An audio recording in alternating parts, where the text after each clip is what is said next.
I pledge allegiance to the flag of the United States of America and to the republic for which it stands, one nation, under God, indivisible, with liberty and justice for all.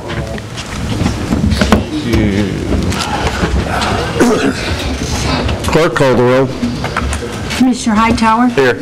Commissioner Patton? Here. Commissioner Webb? Here. Commissioner Goss? Here. Mayor Ranella? Here. There won't be any minutes to approve this meeting. We'll get those at our next meeting. Okay. I promised him I would get him out of the way real quick, but I really wanted to do this. Number one is presentation of a certificate of appreciation to Tyler Smith of the Water Department for his management of the city water during our water crisis. Doug, you want to say something? I'll say something. Yeah, he looks different without a hat. Yeah, but no, he done a great job. Worked many consecutive hours. I don't see how he did it. We begged him to go home and get some rest, but he refused until everything was under control.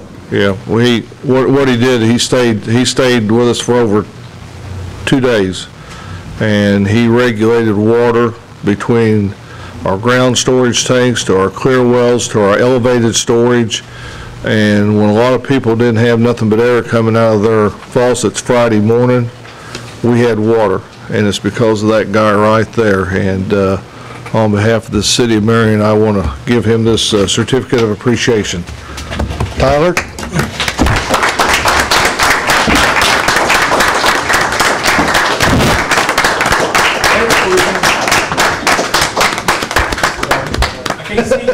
Come on, Tyler. We got to get down here. Up front and center. All right, come on. You got me now? All right, thumbs up. Certificate of Appreciation awarded to Tyler Smith for your extraordinary service and dedication to your profession during a critical time. Awarded this 29th day of May, 2018. Would somebody hand me a pen? I forgot to sign it. You need, like, how many pens you need? One each letter, but give him 10 pens. Yeah. There we go. Thank you, Angela. Alice? I didn't do that. Thank you. Very good. Thank you. Thank you.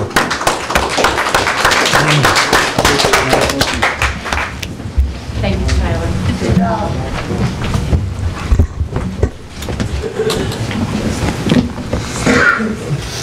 And I can't leave this guy out. He's standing over there. We had many talks in the wee hours of the morning. Our city engineer, Glenn Clarida, many conversations with Rim Lake, many conversations among city officials, and Glenn, thank you for your effort too. Yes, sir. Thank you. Okay, we're going to get to the select energy in a minute. We have some people that need to address the council. Yes. Okay, we'll hang on to you.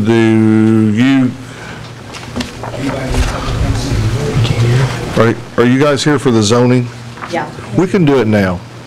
Yeah, there's no use keeping you guys. So does somebody want to address the council on behalf of?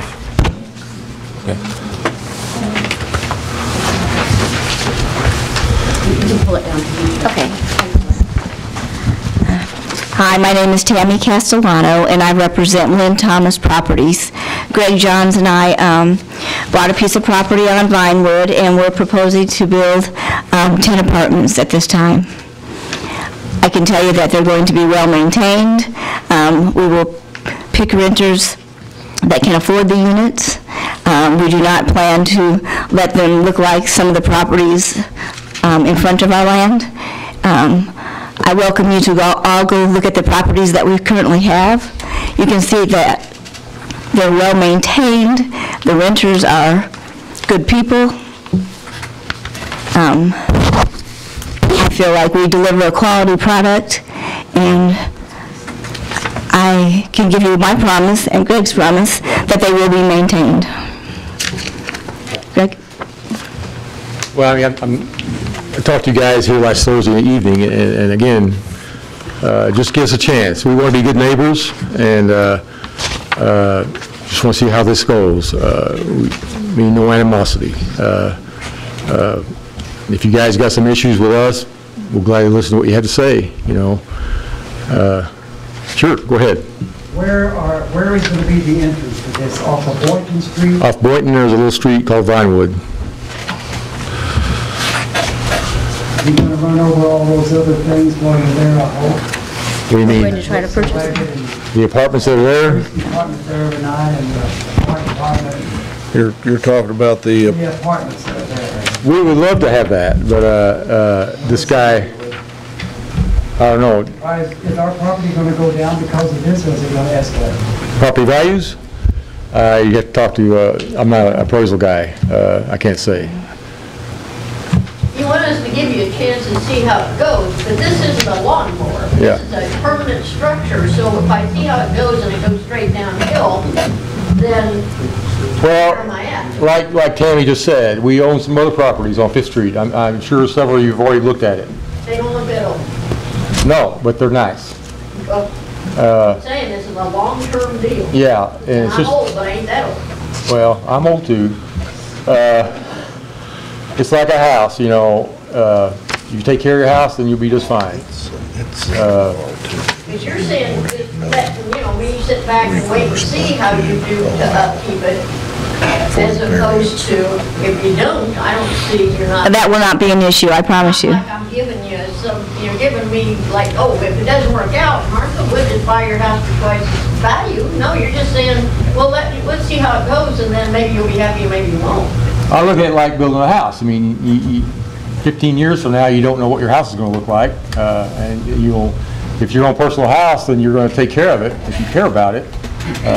We care about it, and that's the way I look at it. I look at it like this is my home. Sure, go ahead. If I may, I think a lot of why we're nervous is because the apartment structures that are already around us, the ones behind us specifically, and the ones across the corner from us, they're horrible. Yeah. The people who live there don't want to live there. So we looked at you guys, and we know you've fine, we know you've done some pressuring, but all we see, and please forgive my language, is a shithole right behind us. So we don't want to take a risk on anything else. We want to keep the green we've got. We want to help the neighbors we have. Yeah. We would much rather have good neighbors than more neighbors. Oh, that's our intent. I don't want any conflict. I want to be good neighbors. We both want that. I'm sorry to lose your green space if it's the way you look at it. I mean, it's not a public park, though. It should be. But the city hasn't bought it. I know. That's unfortunate. Yeah. That's really. I can't speak to that. A bad thing on you guys, that we don't have that much green. We don't have places for kids that are safe. We don't have ponds. We don't have gardens. We don't have. ma'am, you got a park within blocks of what you're talking about. You got to actually park down there. With about 4 trees. Well, yeah, you remember what happened. There were plenty of trees there until we had a storm come through on May 9th and wiped them out. No, hey, there's nothing. I was on the park board back there. There's nothing that makes me sicker than to see those trees gone. And believe me, I was on the recipient end of them trees being picked up and thrown like missiles into houses that we were trying to get people out of. So I understand that, what's went wrong there, but here's the bottom line. That's zoned R2, and under our city ordinances for many, many years, he has the right to build those apartments there. Those are his apartments. And I guess the only thing that we can ask you is, don't hold him accountable for the actions of somebody else. I know what you're talking about there. Yes. I helped write ordinances on meth labs because of what was in those apartments, myself as a firefighter, Officer Hightower is a police officer. You know, we've been to those apartments many, many times and dealt with that, but you can't hold these folks accountable and responsible for,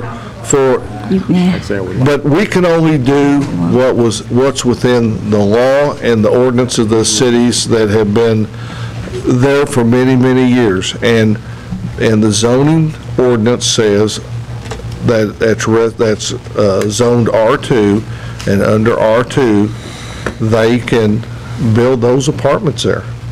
And I think our developer got the cart before he did the horse.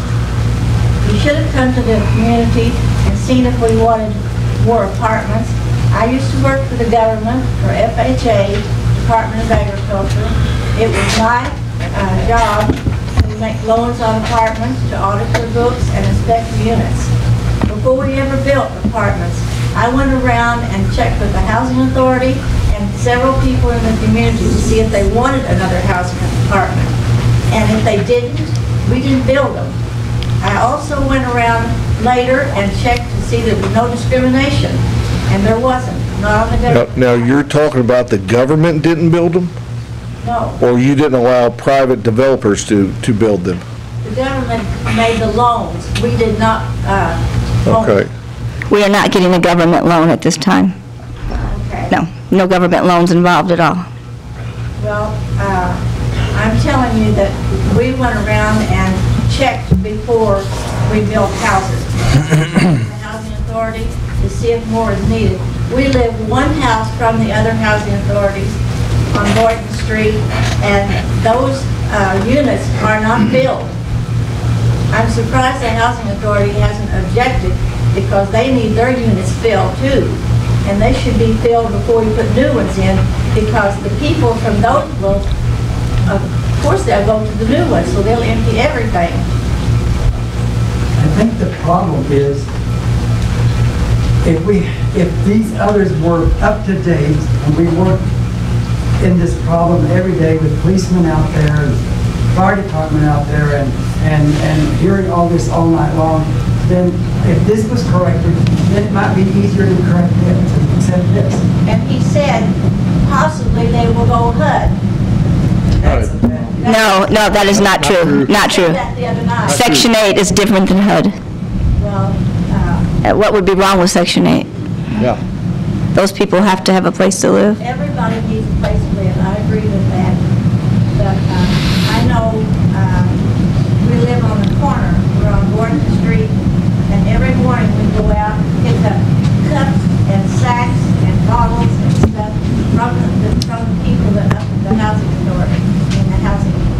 And we don't want any more of that. And I want to ask something else. Later on, do you plan to bring this other parcel in to put a zone in for apartments also? We haven't rezoned this property here. It's been rezoned R2 for quite a while. Yeah. So if you got something coming up, nothing come to us even to consider. So we couldn't answer that to you. I think probably what the bigger picture we need to be looking at, and I for the most part agree with this group over here in that we need to be, in my opinion, very more selective in where we allow apartments or specific zonings to occur within the city. In my opinion, I would much prefer single-family residences as opposed to apartment buildings, because I am a firm believer that home ownership is what we need to concentrate on first. However, in their defense, there is a market for rental units. And it seems like every time I turn the car or turn a corner, there's another apartment building or another duplex going up.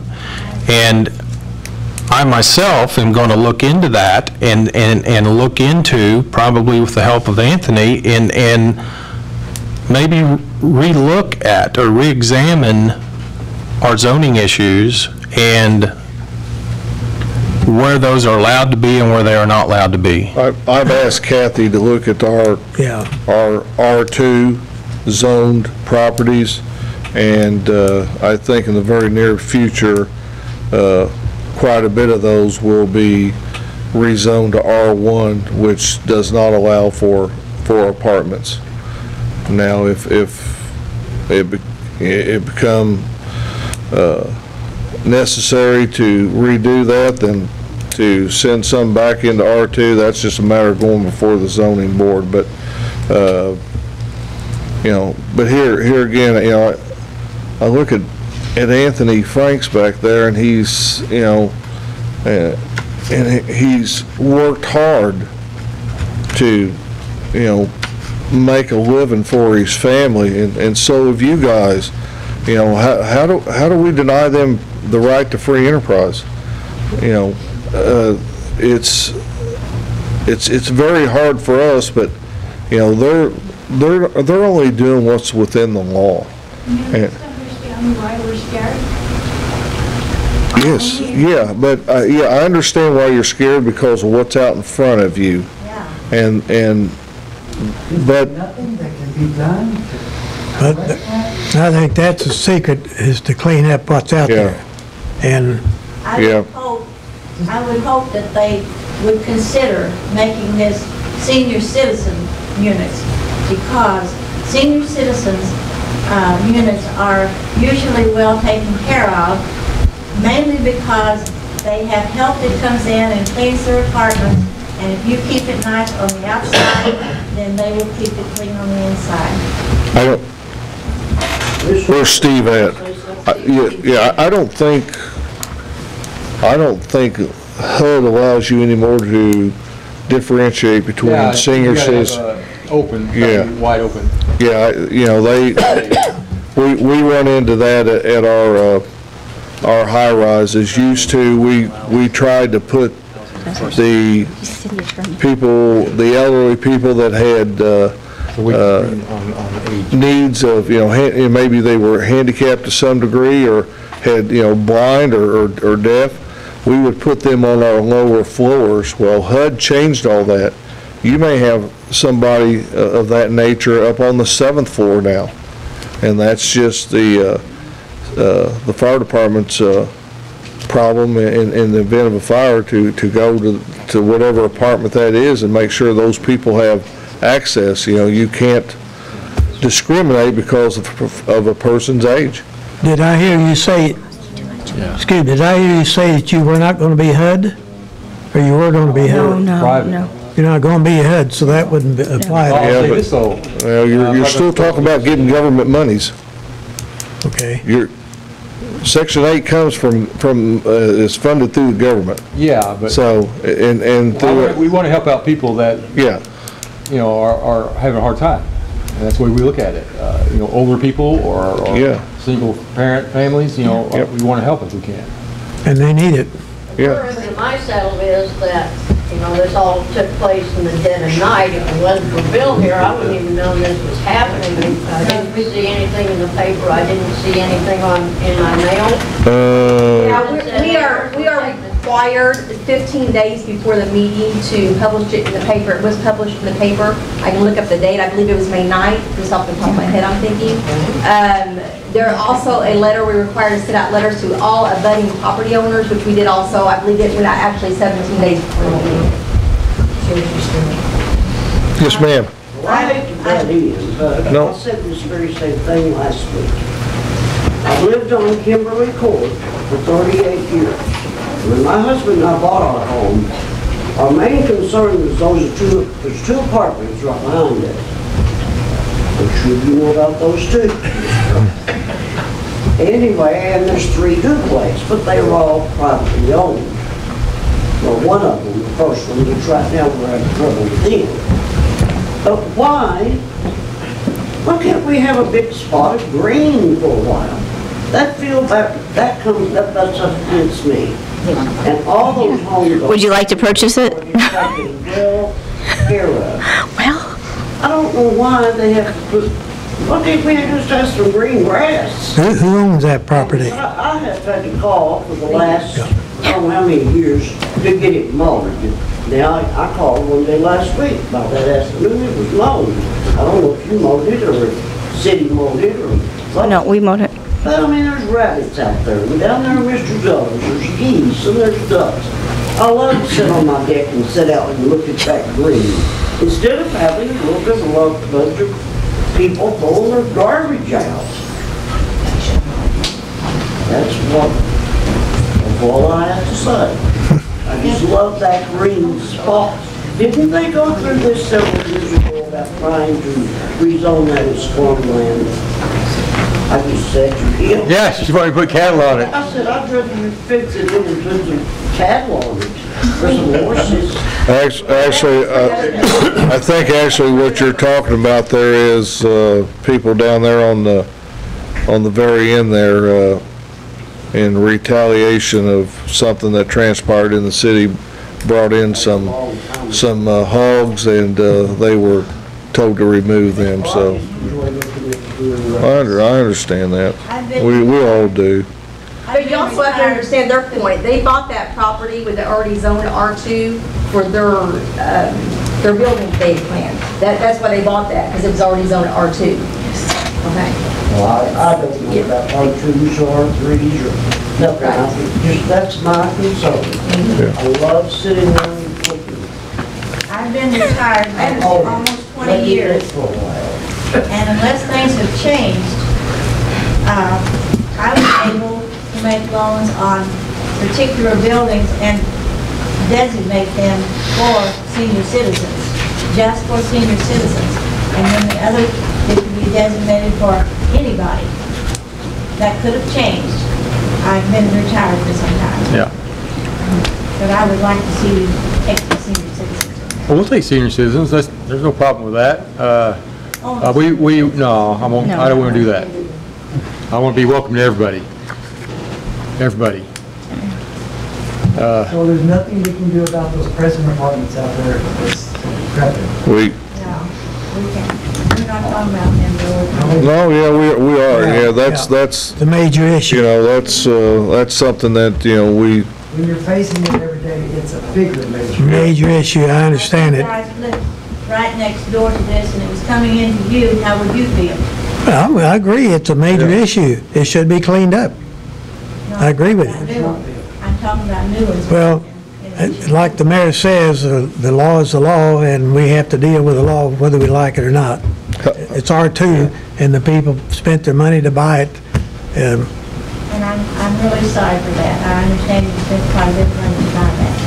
I appreciate that. Appreciate that. There's a construction company down at the end of my street, which is promptly tearing up the street and everything else and dumping their beds at the end of the block, I guess, to knock the dust off, so they're slowly bumping me to death in there. How did the construction company get there? I am not familiar with the construction company. Silver? Well, She talking about I got about 8 trucks a day, heavy-duty equipment, parked in a shed down off the end, but they're coming down my street. Yeah. That's gonna be commercial. Jack the bed up and then they drop Commercial it zone right has next to to be. my I house. don't even know if it's in the city. I don't know if the ones that's really bad to them, I don't know. Tom's. And I had See, no that's where we got worry into it with the hogs. Yeah. We had zoning. So there's a construction business out at the end of your road, Yeah, which is what? hell, I don't know. I think that's Tom Zeldin's place.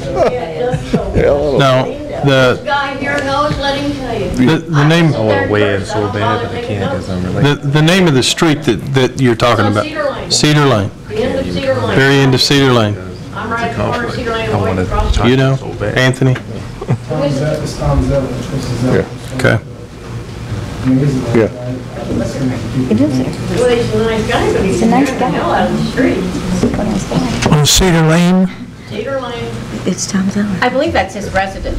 Yeah, it is. And they keep hitting my rock, and the rock is there, so people hit it instead of cutting through my yard, but I have to, the rock weighs 60 pounds, I have to keep putting it back on the corner, so cars won't cut through my driveway, or it's through my lawn.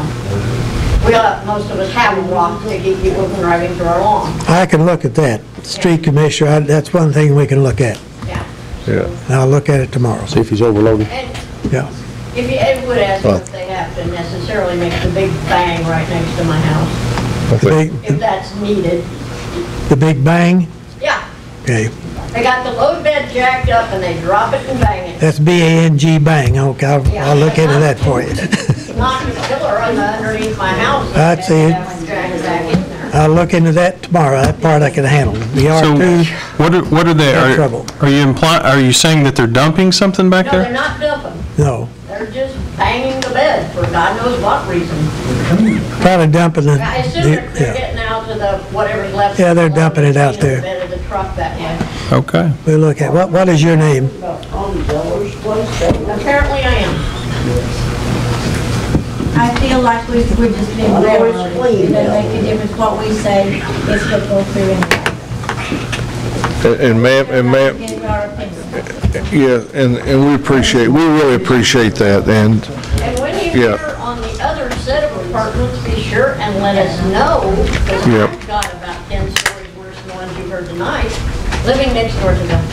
So I can tell you a few things that might throw your hair Those are about the people that living next door to those apartments.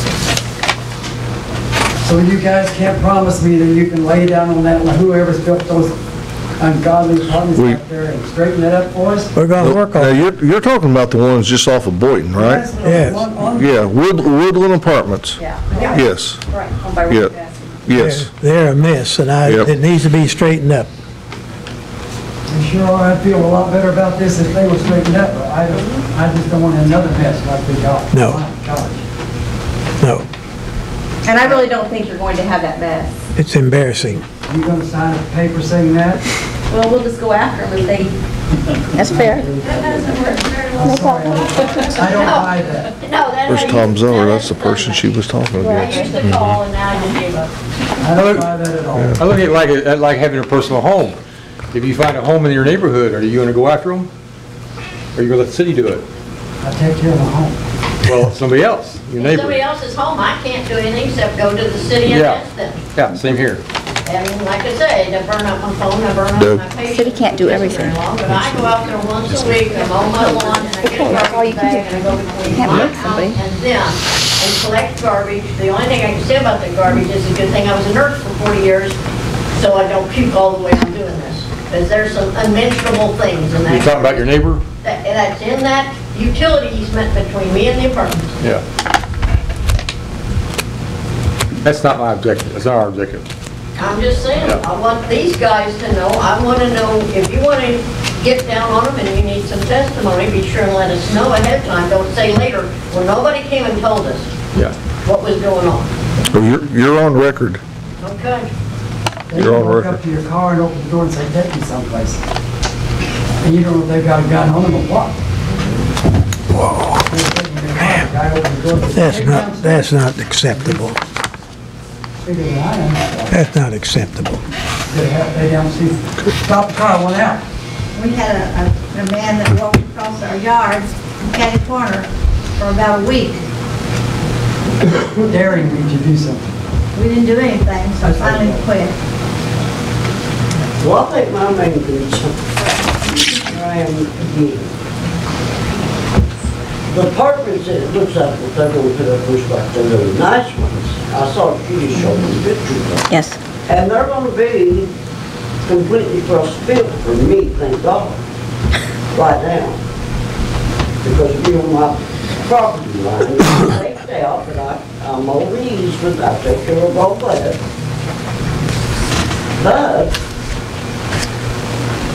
we're gonna be in a concrete city here if somebody don't just, why do we have to just keep building and using up all what little bit of ground we've got?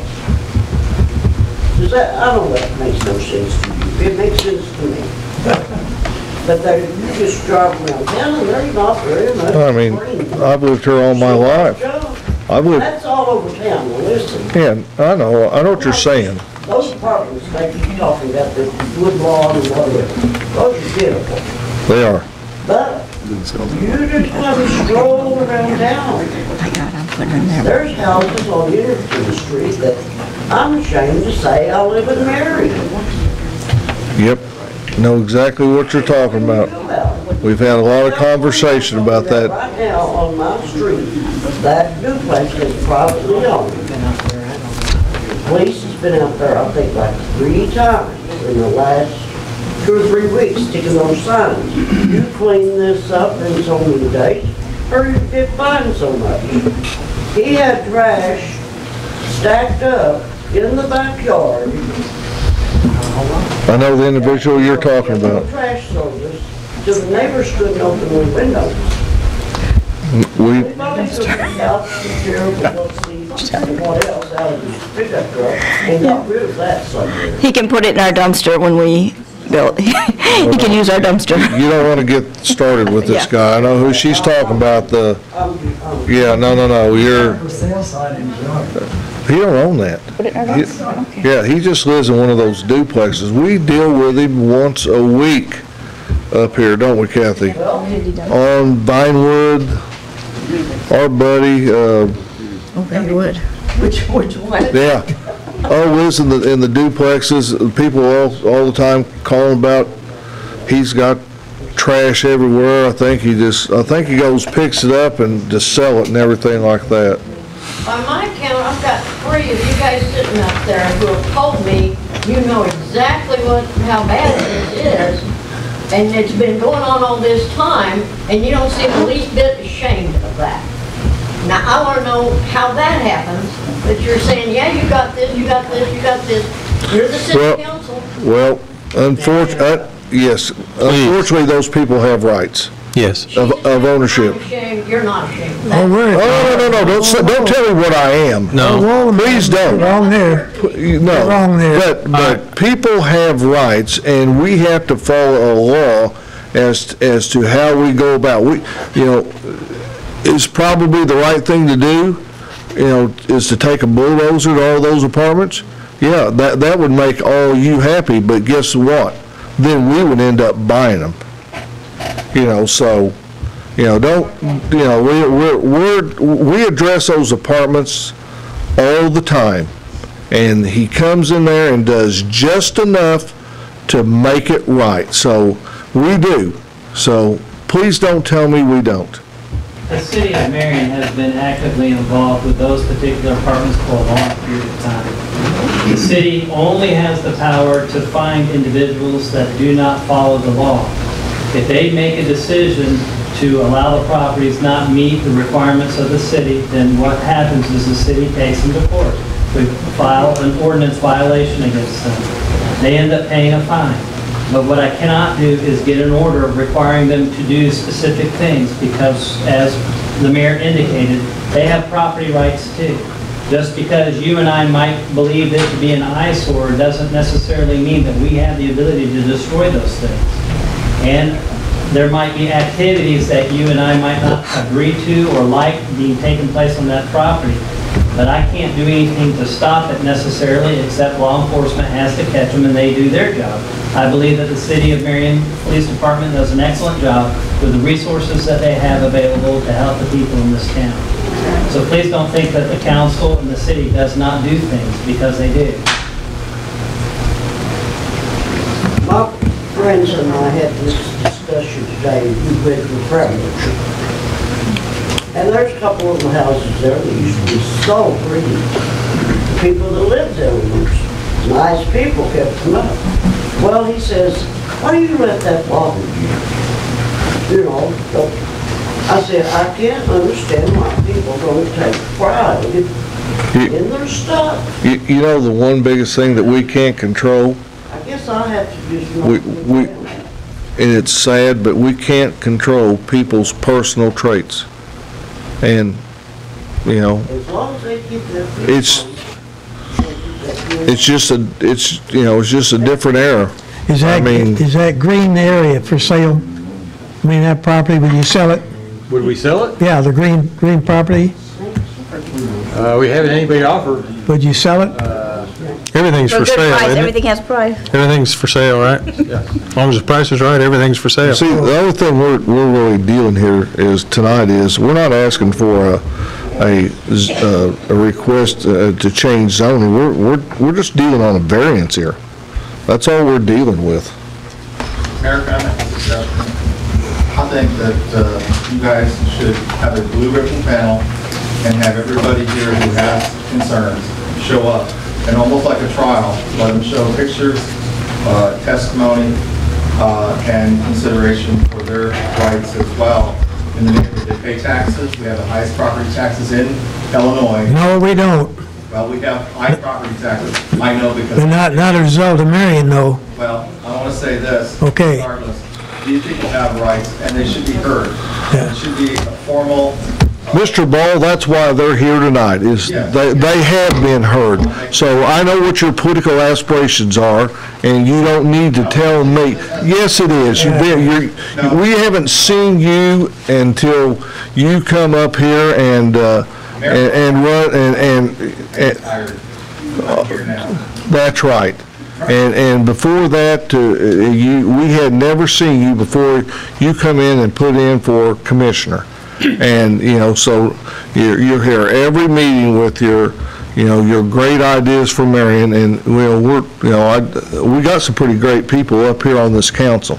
And it's one thing or another, I understand you have a personal agenda, but. Talking about the variance and And what is the variance? What exactly are we varying? We are varying. Going nowhere. You're not rezoning. No. Actually, the only thing, what's on the agenda for the Vinewood property that they're doing, all it is a variance that they are requesting to place 2 structures on 1 parcel. That's what the request is. Yep. Thank you for hearing us, Mayor. Oh, thank you. Thank you very much. Thank you for hearing us, guys. It will.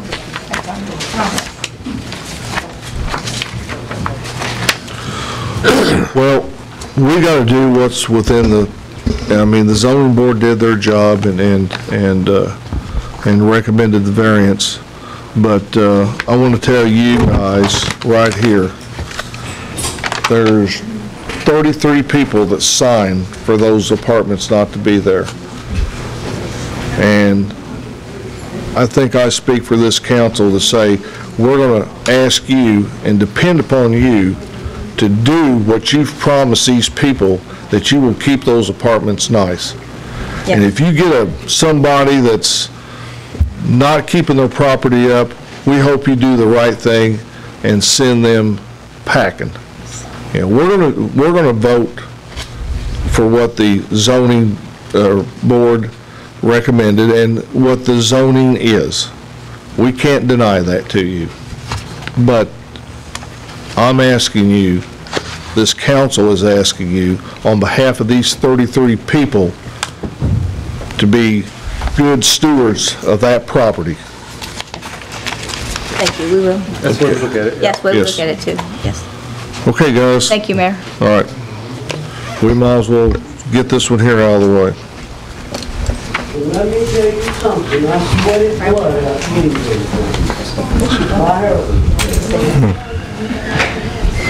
I can't imagine why in this humidity. I mean, really?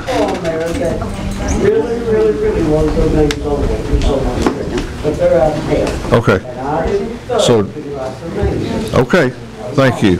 All right, but do you understand we're only doing what the zoning of the ordinance of the City of Marion allows? If I can tell you this right now, if they were here tonight asking for a change in ordinance or change in zoning from an R1 to an R2 to build these apartments, I can tell you what the vote would be. No. But because it is R2, we're only allowing them to do what the zoning ordinances of the city, allow them to do. That's it.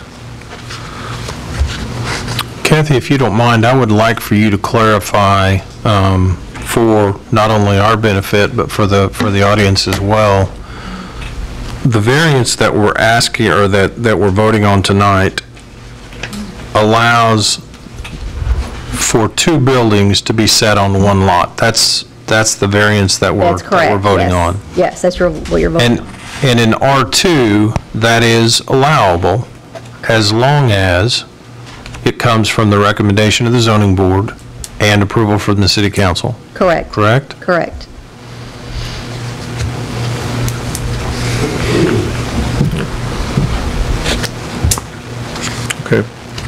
Guys, what's your pleasure on number 19? Is it 18? 18.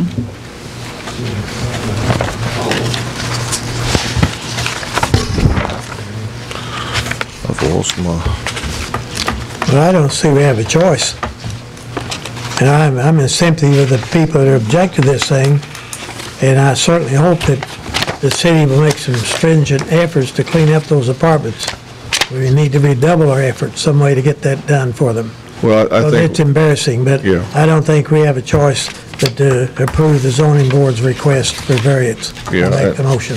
I agree with you there, but at the same time, I think we need to look at our zoning and, Oh, yeah.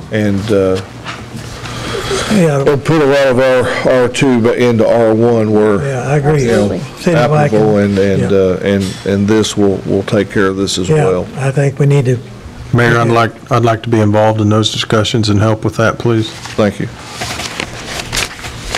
Okay, we got a motion on the floor. Is there a second?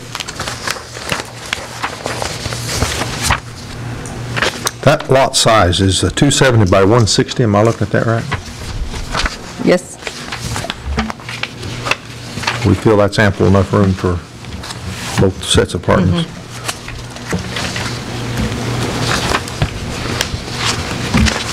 Adequate parking? I'll go ahead and second the motion. That's correct. Okay. We have a motion on the floor and a second. Is there any further discussion? Just in the interest of full disclosure, I have a conflict in this situation, so I don't want to engage in any dialogue and make prejudice to the rest of the council, so I'll be abstaining from this vote. Yes. Thank you, Commissioner. Okay, hearing no further discussion, clerk call the roll. Okay, Commissioner Hightower Abstain. abstains. Commissioner Patton, Yay. Commissioner Webb, Yay. Commissioner Goss, yay. Mayor Ranella. Yay.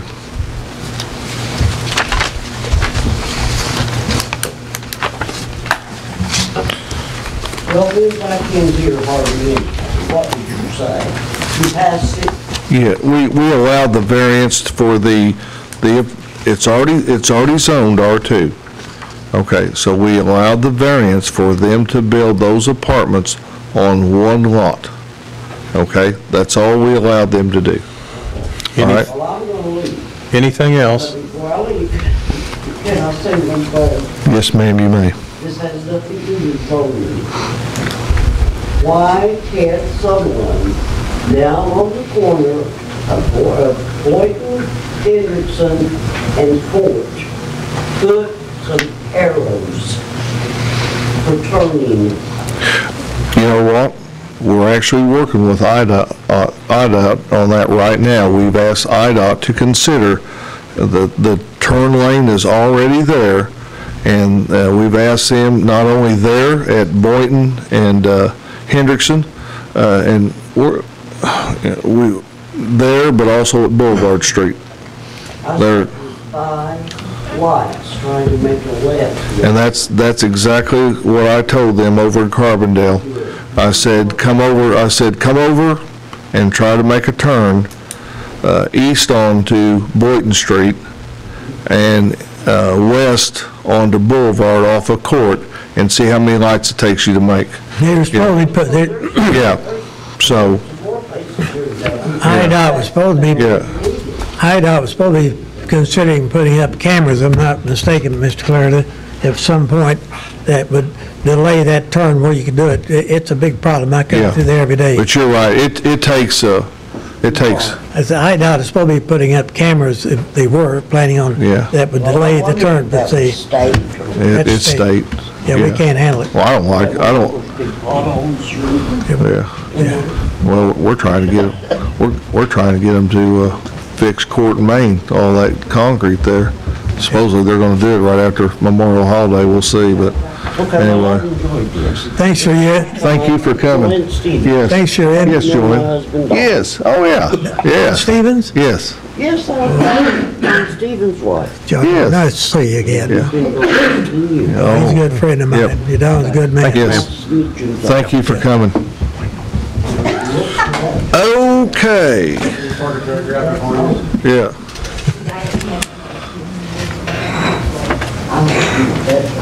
Justin Albright.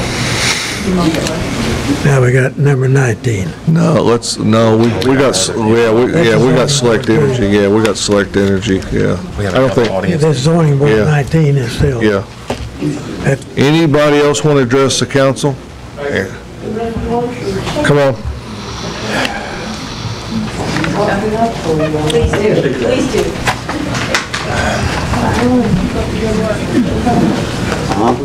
Oh, boy. Got some more handouts, Mr. Ball? I do.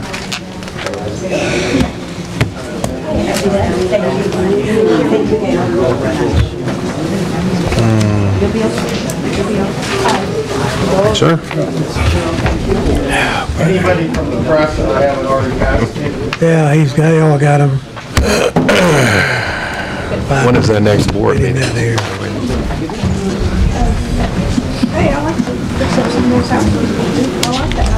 Blue ribbon, another blue ribbon panel.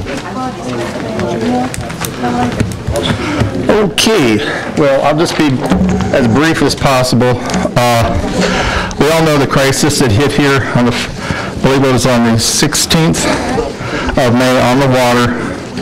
I've made some suggestions regarding the city. You can take time to read it. I think there needs to be a blue ribbon panel regarding the problem that was caused of 50 years that created a hole in the pipe at Wren Lake.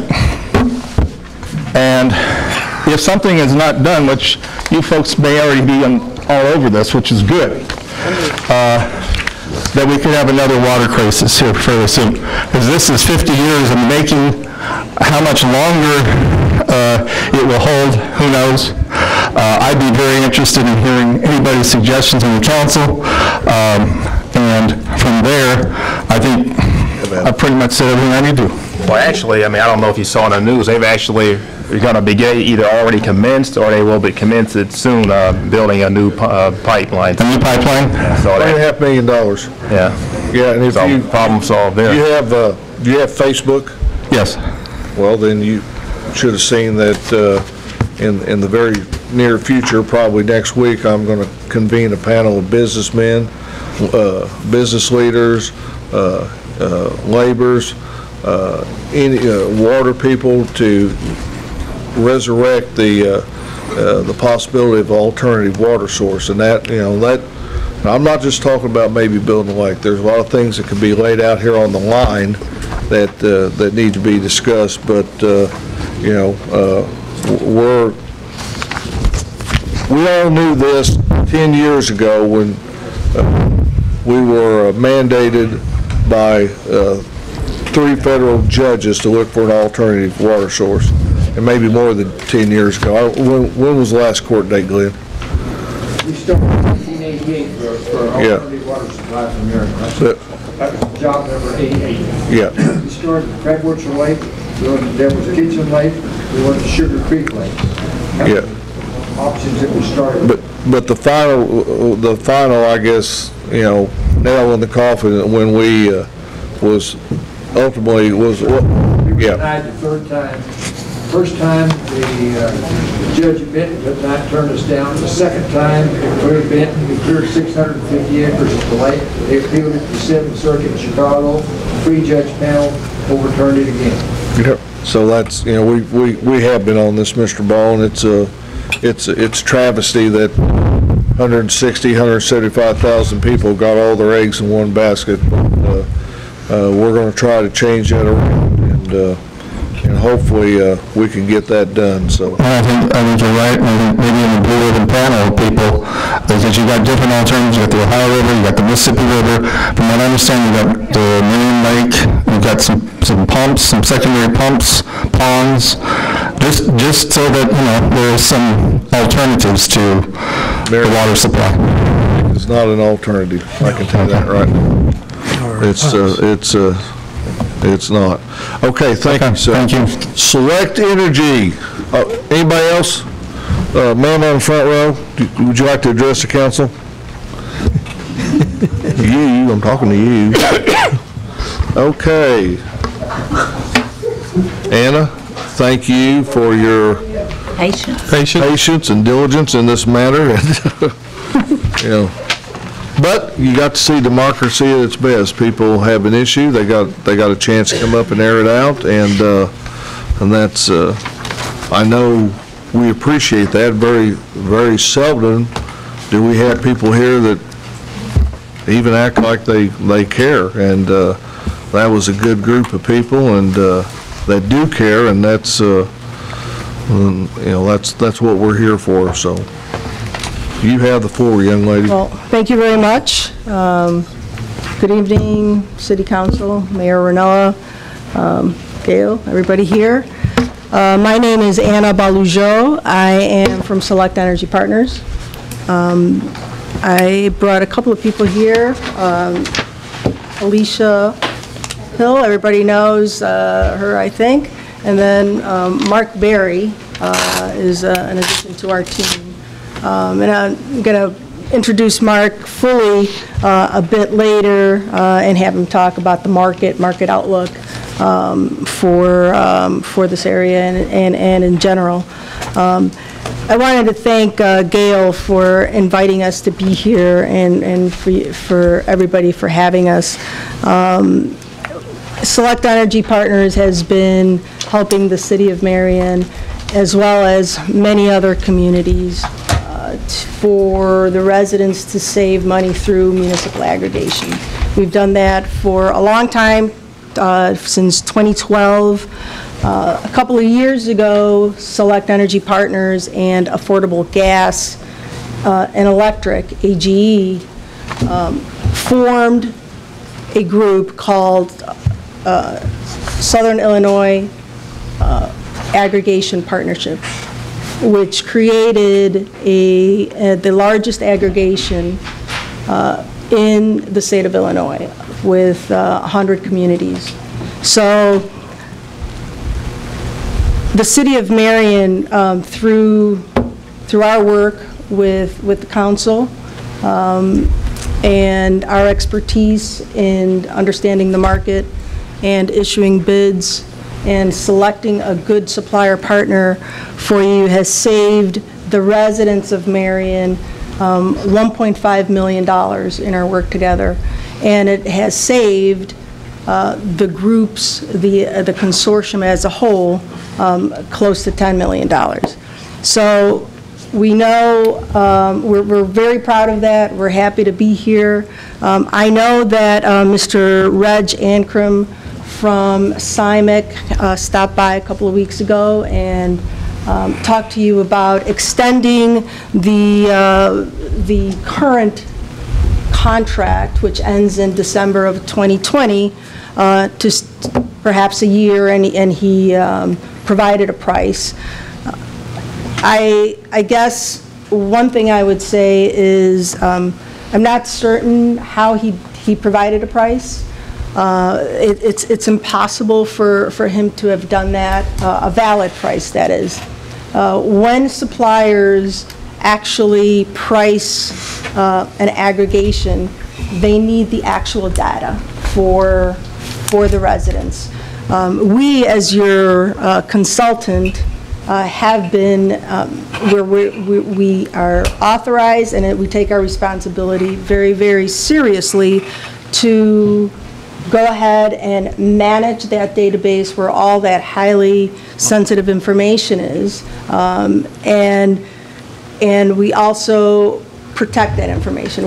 I heard you say, good stewards of that information. You've placed our trust in us, and that's what we've done. So we know it's impossible for Mr. Ankrum to actually have a price for you. He also talked a lot about having an urgency, doing it, coming back in 2 weeks, having an executable contract. There is absolutely no urgency to do that. We monitor the energy markets every single day. That's what we do. We can't do our jobs without understanding where the market is and where the market intelligence tells us that it's going in terms of price. So you know, the idea that he has urged you to do something within a very, very short time is surprising, and also the fact that he is coming to you alone without the benefit of the consortium that you're a part of. You're a part of 100 communities that rely on the leadership of Marion. So the whole idea of aggregation is that there are powers in numbers, right? And so the bigger the group, the better the rate. And so the fact that he even suggested breaking Marion away from this aggregation is really nonsensical. So I wanted to talk about our expertise. He seemed to really sort of rely on expertise a lot, and we have been your trusted consultants for, you know, since 2012, and we have not just sort of rested on our laurels, if you will. We started with 2 communities. We grew to 10 because we worked really hard, and we gained all of these communities' trust. And recently, we expanded what we like to call, it's kind of a funny name, the brain trust, you know. And what is that brain trust? And I wanted to sort of share with you our background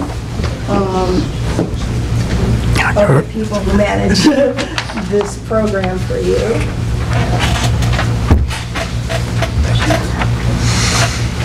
Thank you, Anna. You're welcome. And might as well also give you this, because we're going to be talking about this in a little bit. Thank you.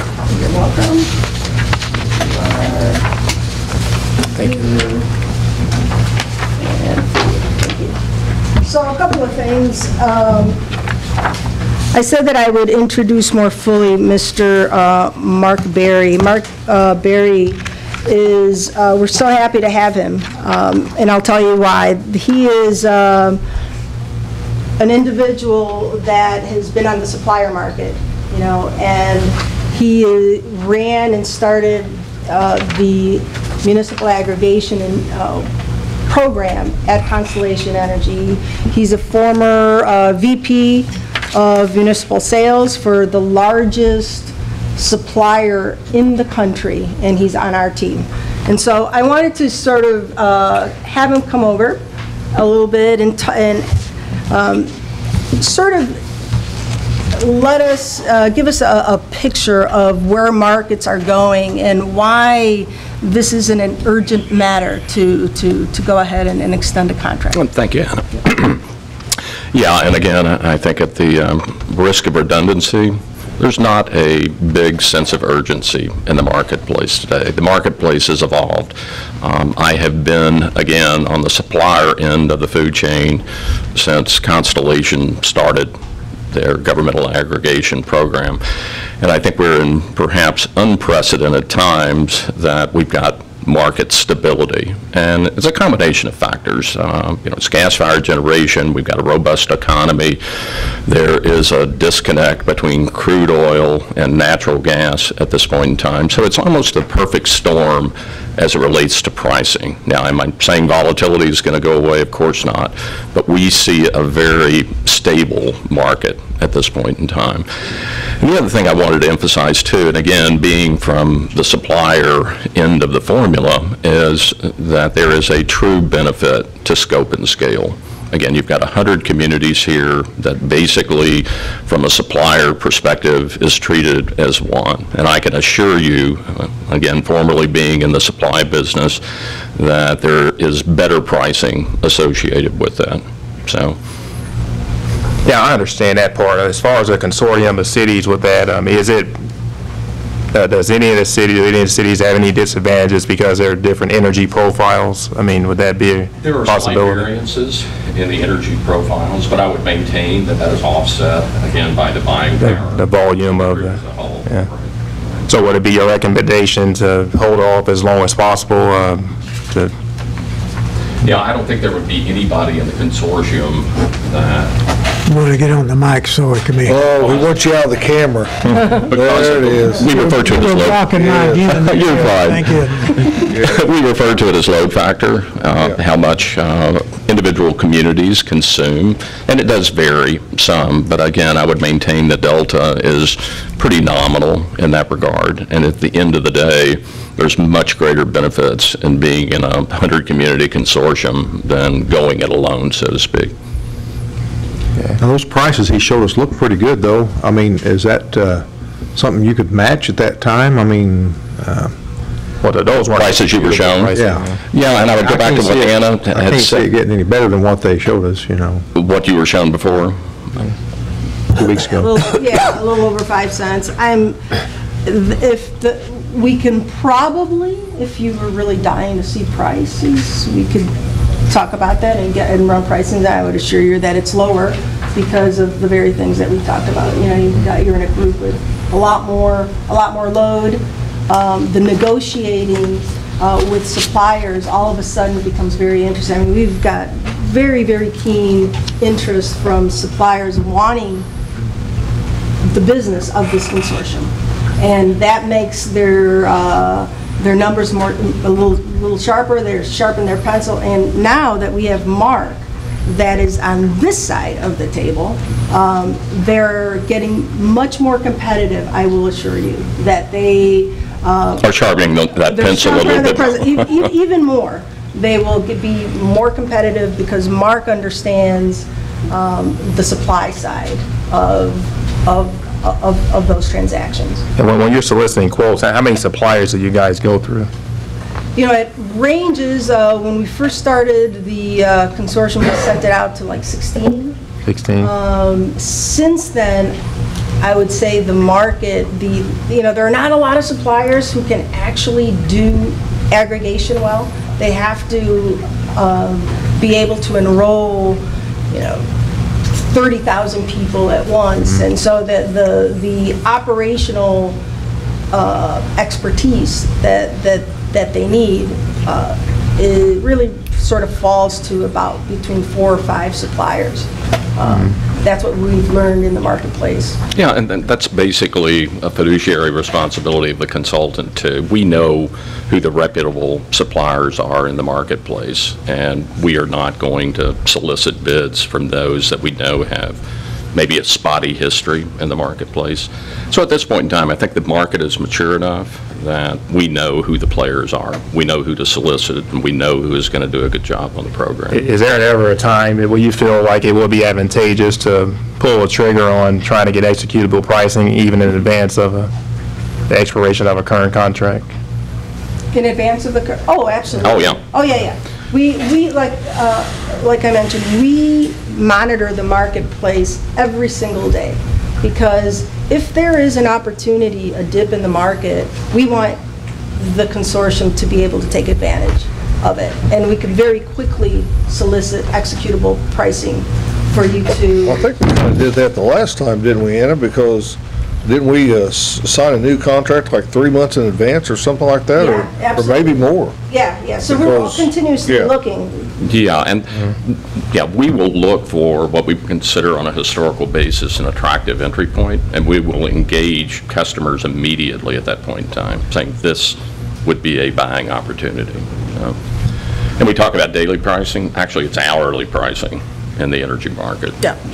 So what is this window he's talking about? I mean, is some kind of meeting coming up, or, I mean, where he says the window is running out? I mean, Yeah. you shed some light on that? Or? Well, based on what we know, and I don't want to sound immodest, but we know a lot. This is what we do. I've not ever done anything other than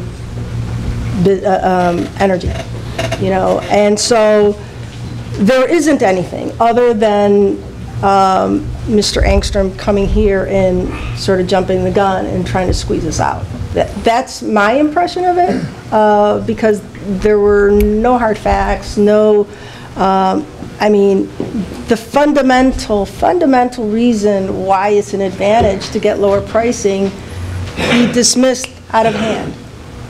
Being part of a consortium, having the buying power of 100 communities behind you, he dismissed that like that. Well, I think what his thing was that he was going to, if he can get access to the portal, can get executable pricing to see if he can in fact beat the consortium prices. And if he can't, he walk away and give up his access to the portal. That's what his contention was. So and I thought we actually gave approval for that, No. you know, for him to get portal access. Why not? I mean, what did we agree to then? You didn't agree to that. I mean, so what did we agree to? I mean, You agreed to have Select Energy come and do their presentation. so if he doesn't get access to the portal, how is that a fair presentation? Well, I can't give him access to the portal. Why not? We can authorize you to give access. Well, I mean, is anybody up here have a problem with that? I'm just curious, I'm with you, Angela, why is one capable of handling the data and the other guy isn't? Yeah. That's your question, isn't it? Yeah. How come one gets and the other one doesn't? Right, I mean- Now, I've got no dog in the... Me either. I mean, does anybody here have a dog in a fight? I mean, I don't. Why would they not be eligible to get the same information? well, because But the then- council hired a consultant to do all of the work for aggregation. You know, if I can remind the council, along with affordable gas, the city sewer department this year, our budget went down $25,000 a year for utilities. We have consultants who help monitor that. Mr. Ankrum was another consultant. We're looking at the best prices. Do you want to tell 100 communities in southern Illinois that you don't want to be a part of the consortium that this city helped found? Well, I think we should be beholden to the city of Marion. I mean, other communities have their own councils and mayors. I think what, you know, they had to go out and do their job to get that information. That's And exactly. then. It wasn't furnished to them? Oh, no. No, we had to register, we had to do a lot of upfront Yeah. work to get in the position Yeah, there to was be able mailings and everything. to have sent out that to- information from. Remember you had to opt out? I mean, so we've done, Yeah, you know, so- in the way that I look at it, when you're saying, Yeah. why don't you let him use the data? It's like, we've put 6 years of hard work into this process, right? But- And we have delivered results. And we appreciate it. And I think what they're just, when you get down to the nitty gritty of it, they don't want to do his job for him. They did their work when this all started, and when we decided to go with you guys, there were mailings sent out to every residence in Marion that qualified. Now, not everybody in Marion qualifies. If you're on a co-op, you're not part of this. I'm one of them. I'm on the co-op. Jim's on the co-op. We're not part of this. You're on the co-op, aren't you, Jim? Oh, I'm on You're on Ameren? He works for the co-op. I work for the co-op. Yeah, so you're paying them high, you're paying them high Yeah, prices. my point is not the data you're talking about, but anything the city itself has originated and given, I think anybody should have the ability to have that. Right. Now, we're talking about two different kinds of data. But we didn't gather that data. I'm not talking They about that did. data, but any data the city's given, I think it should be open to anybody, regardless, if it's just I one I don't have a problem with Yeah, that, that's my but they're the ones that went out and got the Yeah. data and have the data and. So, ma'am, this portal that he's talking about, the information that he would access, you guys actually compiled that information? we did not compile that information, but we had to So what- fill out a tremendous amount of paperwork in order to be vetted to go in there and get that information. Okay, so the information he's accessing is not proprietary then? Yes, it is. Yes. I mean, did you guys compile it though? That's the question though. Okay, who compiled it? It's metered data. Actually, we compiled it with this, through Ameren, through Southeastern, through the Water Department. We compiled it when we were doing aggregation. And if you recall, for those who are on the council. We had to clean up data. The aggregation, they came, Select Energy, Alicia, Nick Hill came in with Anna and helped even put the aggregation on the ballot. They did the campaigning, they took out the information, they went to towns and county meetings and city meetings to help move aggregation to actually even pass on the referendum. And so part of it is, they've been with us from the start. The council had faith in their presentation, and if you recall, the other person, Reg, and his one of his associates presented at that time, and the council said, we're going with Select Energy.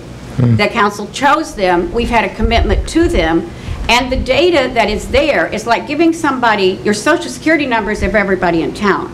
I think it's proprietary and it is confidential, and I do not feel like you send it out for bid and give it to everybody, because they can use that as a marketing list for everybody in the community to go individually select energy prices. Aren't they bound by different rules and procedures on handling that type of information? I know nothing about his company except he's not even listed if you try to Google it. So he has 16 communities that he selected for prices.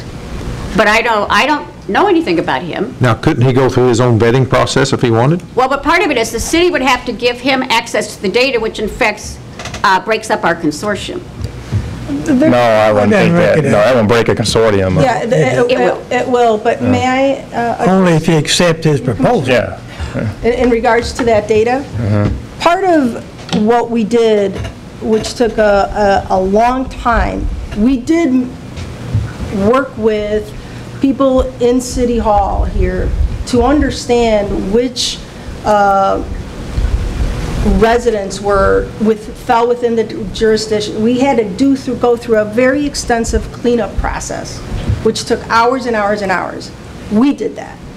So that data is, while we didn't compile that data, it came from the utility, we spent a lot of time and effort based on the fact that we were selected to clean up that data so that we could implement the aggregation program. Right. So he could do that himself.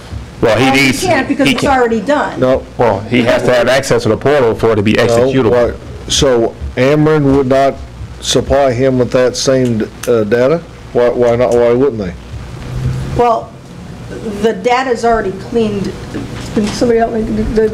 No, I guess that's the part I don't understand. Why he's retired from Ameren. You know, many years. I guess he retired as being the head of the Ameren in Quincy. So why can't he do the same thing you did in going to Ameren for that type of information? He can, but the information, let's say that the original information was information that was not accurate as to the people who lived within the boundaries of the city. We worked with Gail and we worked with others to clean up that data so that we could implement the program. And so the data that he would be getting is the work, it would be the product of the work that we have already done. I mean, it's just incumbent upon us as council members that we have to be good fiduciaries, and in order to get make sure we're getting the right bang for our buck. I mean, we can't just go with one person and do one quote and say, okay, this is the best that we have to offer. I mean, it's only fair that we do our due diligence and see who else may have good prices. But they bring in quotes, and they send to the council. The council voted on the quotes for energy. Was he invited? These are the three He was highest. here last time. Was Reg invited? Yeah, oh yeah, he was here. What was the other guy that? I mean, when we did the extension in 2017. When you remember the last guy council that selected he was a with? consultant. Looked like he had. I'm sorry. The council selected consultants to go forward with aggregation. The council interviewed all of the consulting companies. Select Energy was one. Reg had a company called CIMAC.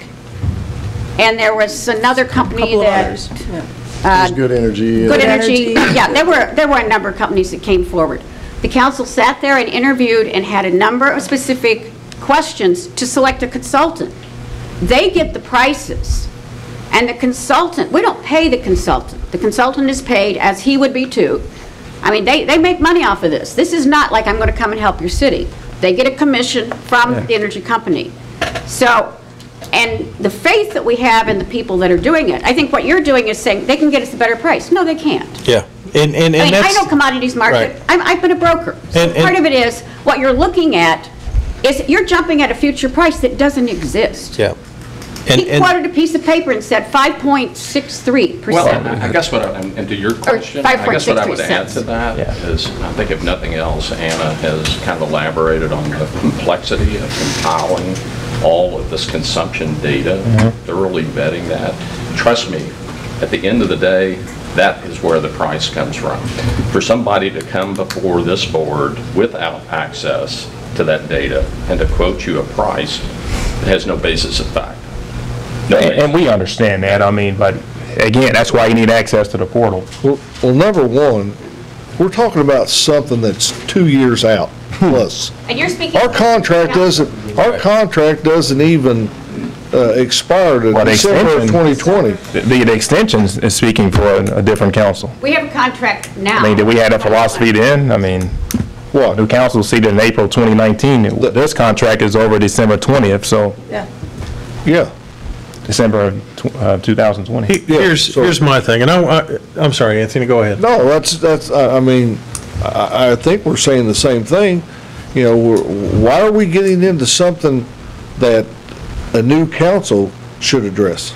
Well, we did already. We've had an extension until 2020. I mean, Well, but that was with the existing council that was seated at that time. And we may not be here.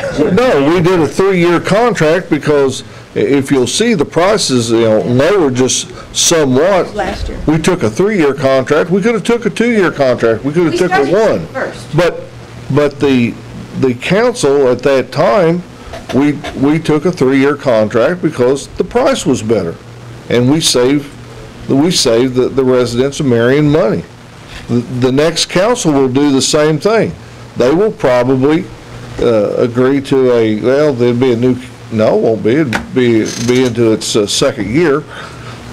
So they may do the same thing. They may very well take a 3-year contract. We'll go into 1 year of the next preceding council. But it was the pricing that made us go with the 3-year contract. So I mean, really and truly, I think this is something that the council elected in April of 2019 needs to deal with, not this one right here. That's my thought. I look at it like this, guys. Select Energy was hired to be the City of Marion's consultant. Correct? Period. Done. That's right. They're our consultant. They have compiled the information and pulled that data together for their benefit, not for anybody else's, so that the consortium will benefit from the data that you have assembled. All right? Now, Mr. Berry said a while ago that you'll probably get prices from 4 or 5 different people. All right? Whoever the other companies are going to get the same prices from those 4 or 5 suppliers, correct? No. No. Okay. I'll jump in if you don't mind. I'll interject. Shoots my You guys may know me. I'm Jeff Harmon with Affordable Gas and Electric. We obviously manage your municipal buildings and the Marion Chamber of Commerce program. Here's where that is not an accurate statement. The fact is, for us as a commercial broker and aggregator, we were the largest commercial broker for Dynegy, Homefield Energy, in 2017. When I pick up the phone and say, Anna and I need to talk to you guys, they listen a whole lot more than if somebody was doing Marion by themselves and called and says, hey, I want to talk to you about the City of Marion.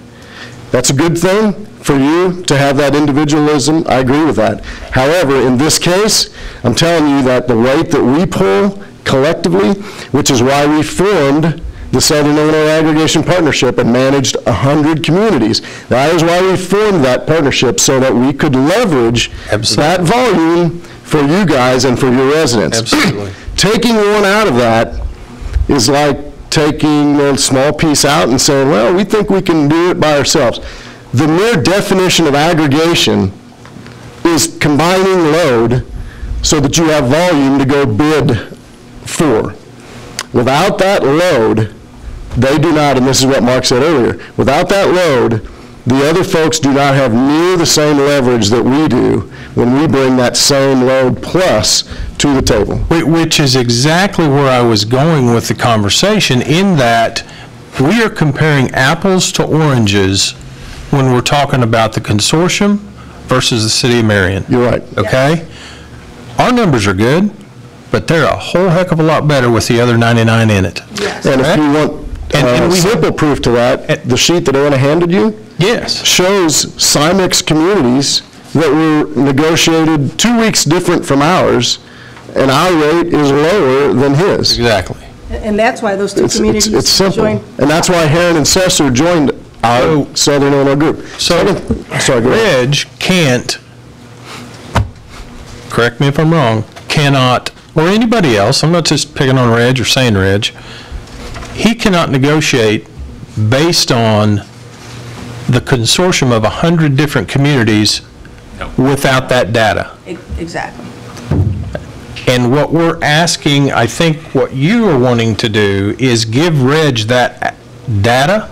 But it's not data they compiled. I mean, I think that's what you're thinking. No, it is data they compiled. It is data. So this portal is something that you guys created. Is that what you're saying? No. So this is Amren's portal, right? Yeah. This is Amren's proprietary customer data, right? That's my However, I came from the cable industry. When you guys build and extend boundaries of the city limits, people nobody ever goes in and updates that database, right? So you build this big little subdivision and nobody knows that those people are now in there. So all of a sudden, there's groups of houses that aren't in Amren's city-based portal because they didn't add them, nobody added them. That is what Anna and her team did with the city, is go through and fix and correct those additions and subtractions so that the actual data that we manage on a daily basis is correct. So when we run refreshes every quarter, we run a refresh, and anybody that is newly eligible now to be picked up, we continuously update that data and have that data updated as it can be so that we can add those customers that are now eligible, and they get the benefit of the price of the larger group because of the database management that we are doing on behalf of the city, right?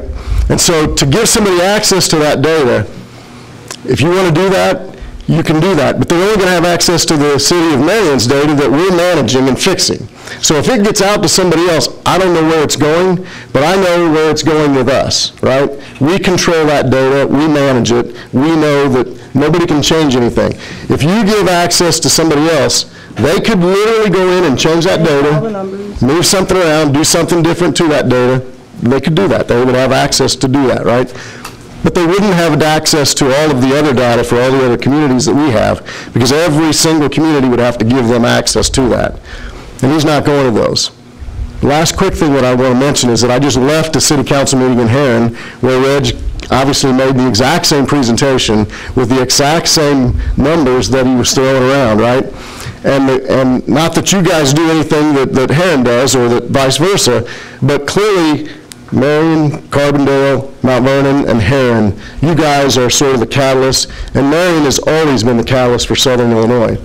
So what was interesting to me is what Heron said was, we're not going to enter into anything until we get at least closer to the deadline, because it simply doesn't matter. Reg said on multiple occasions tonight, energy prices could even continue to go down. And so at one point, somebody asked the question, well, if energy prices could continue to go down, why would we do something now if you think that they might go down further? And the answer is, the only thing that he is looking for at this point is a way to jump in and take over the contract for future years. What's your thought on that? Where the energy market's going to go? Yeah, so this, we hosted an energy forum on the commercial side back in March. We invited the council, the mayors, the public was open, and all of our large commercial customers. So a number of things have happened. Number one, legislation jumped in. It started in June where Exelon, that owns the nuclear power plant, they started getting subsidies to keep that nuclear plant open. We in Southern Illinois don't get the benefit of the nuclear power, but we pay that subsidy to keep that thing open. What that did was it turned sort of the market upside down a little bit, and what everybody thought was going to happen was that coal plants were going to go away, and so that was going to increase prices dramatically, which is the only thing I can think that Reg is trying to suggest at this point, is that that possibility might exist. The only problem is, because of the subsidies, prices have continued to be flat, and so you couple legislation at the state level with energy efficiency that has happened, that is making GDP growth is going like this, demand is going like this. They used to go like this together. Efficiency has made everybody so much better, so that even with greater use of electricity, there's not as much demand, even as the growth happens, right? So we're seeing a stagnant energy market, and 2 years ago, suppliers were begging us, stating to us, coal plants are going to get shut down, prices are going to go up, you better start acting now. Today, even the suppliers, Mark, is saying, there's nothing in the foreseeable future that we can point to that's going to make energy prices go up unless there's some kind of legislation. Which brings me to the last thing that I bring up.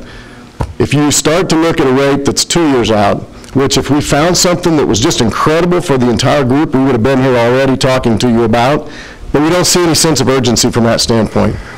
But I can't tell you 2 years from now, with a new governor potentially, or a new administration change, what legislation is going to come about in the state. Currently, they're legislating solar into existence, which is also keeping prices down, because now you're putting more electricity on the grid from another source other than coal and nuclear. There's less than 1% of the energy in the state of Illinois. Doesn't use much, but they're legislating it into existence, which is, at some point in the future, again, I came from the cable industry, I watched all those satellite dishes, which everybody said would never come into the city limits, all of a sudden take over the city limits.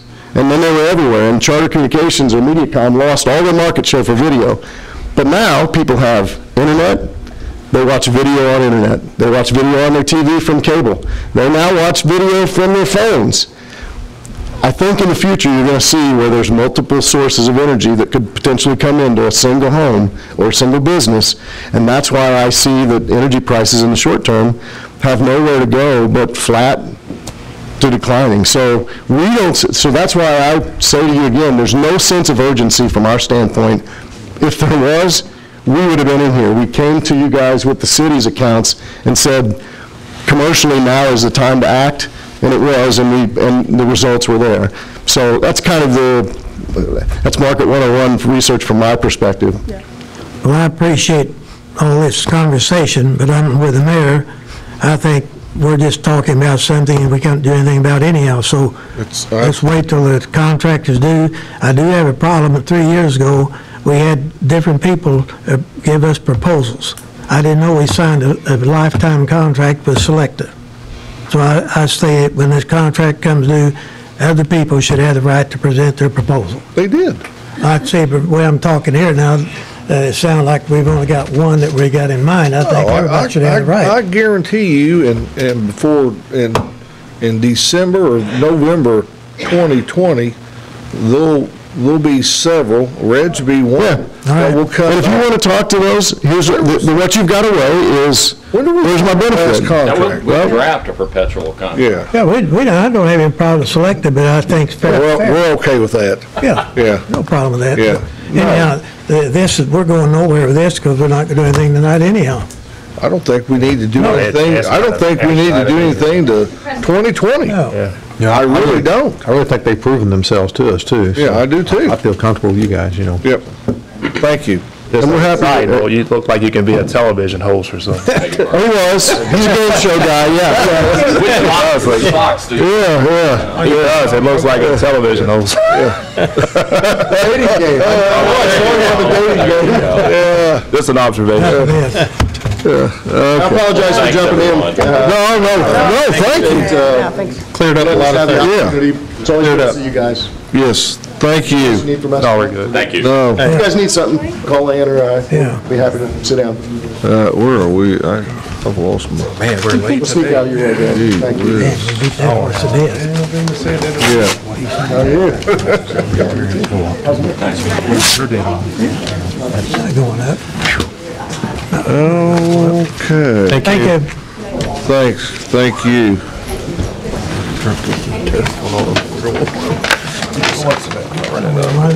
Okay.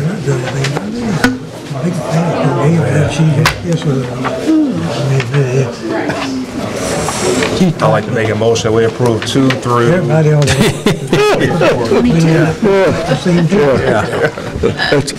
We got an omnibus bill here.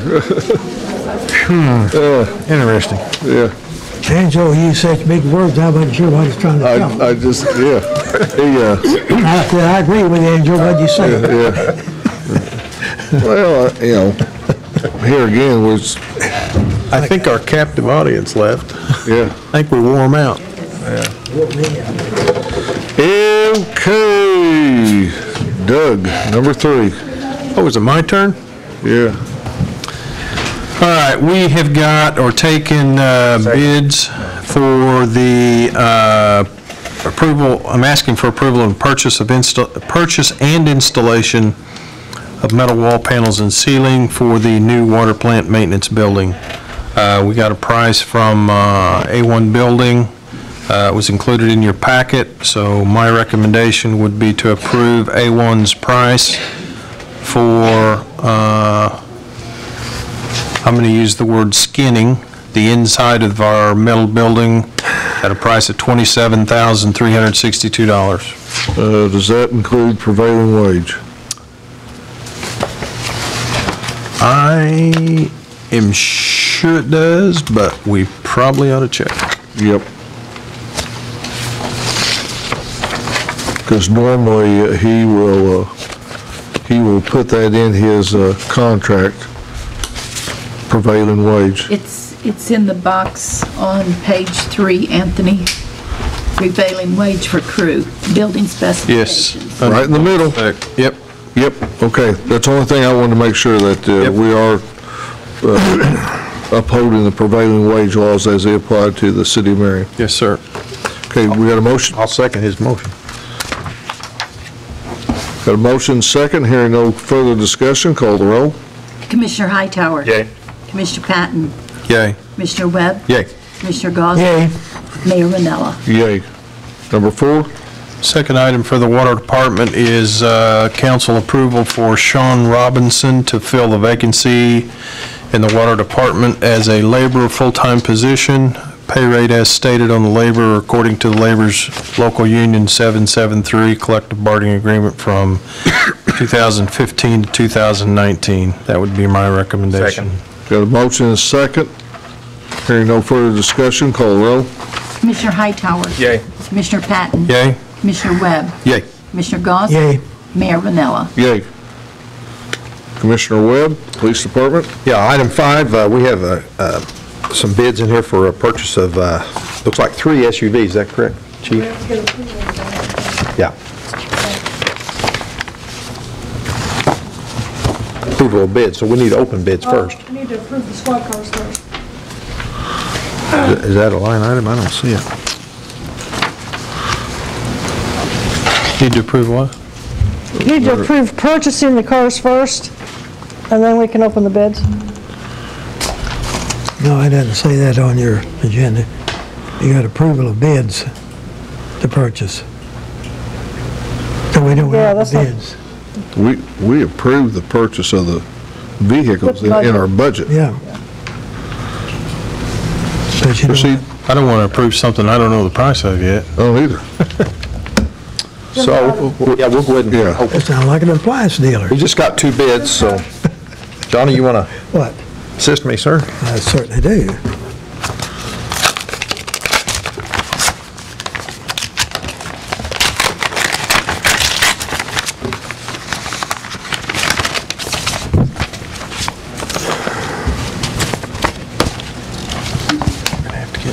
Up here, these are killing me. Barely fit my weight. Are you kidding?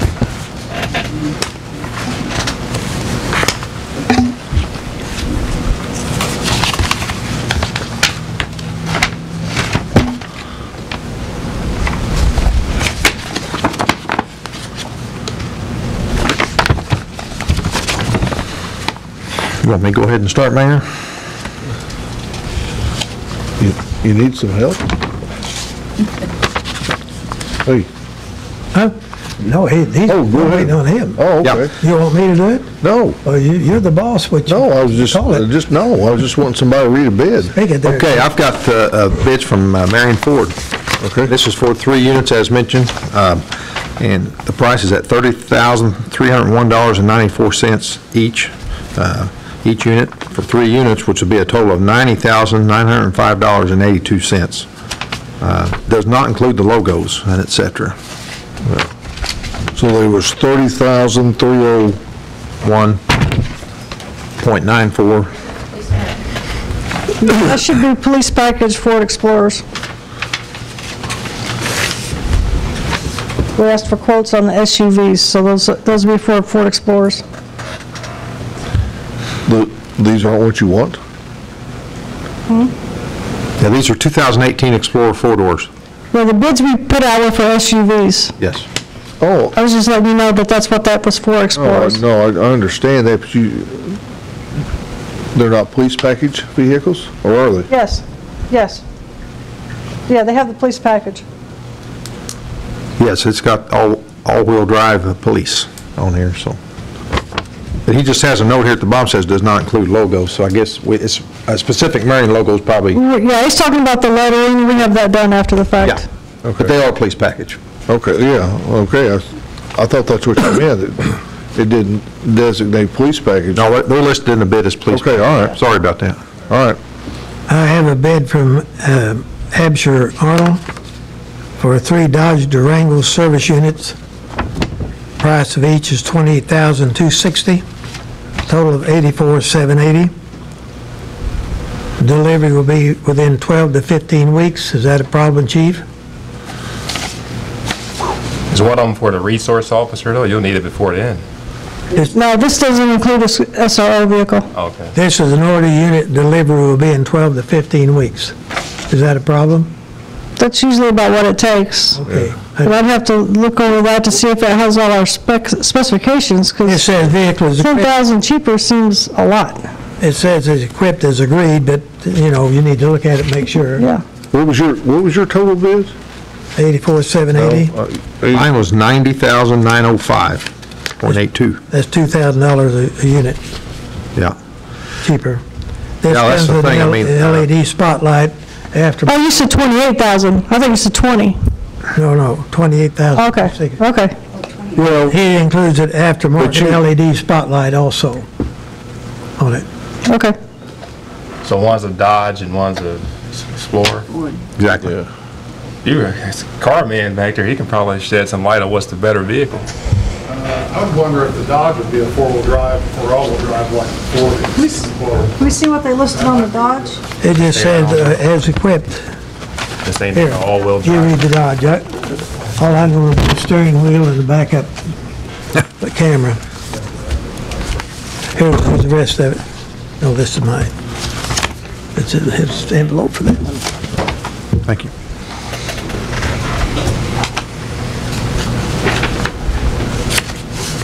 And you can set the subject to that.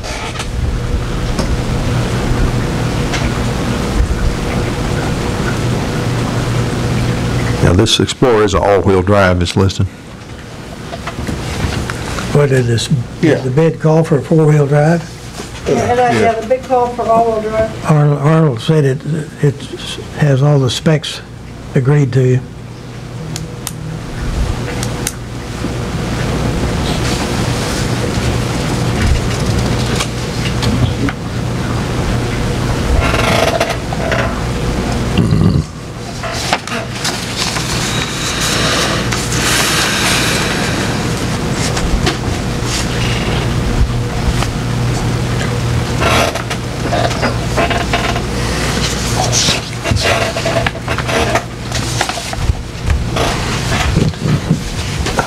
Yeah, he said it has everything that we requested in the letter, which was including backup camera and remote entry.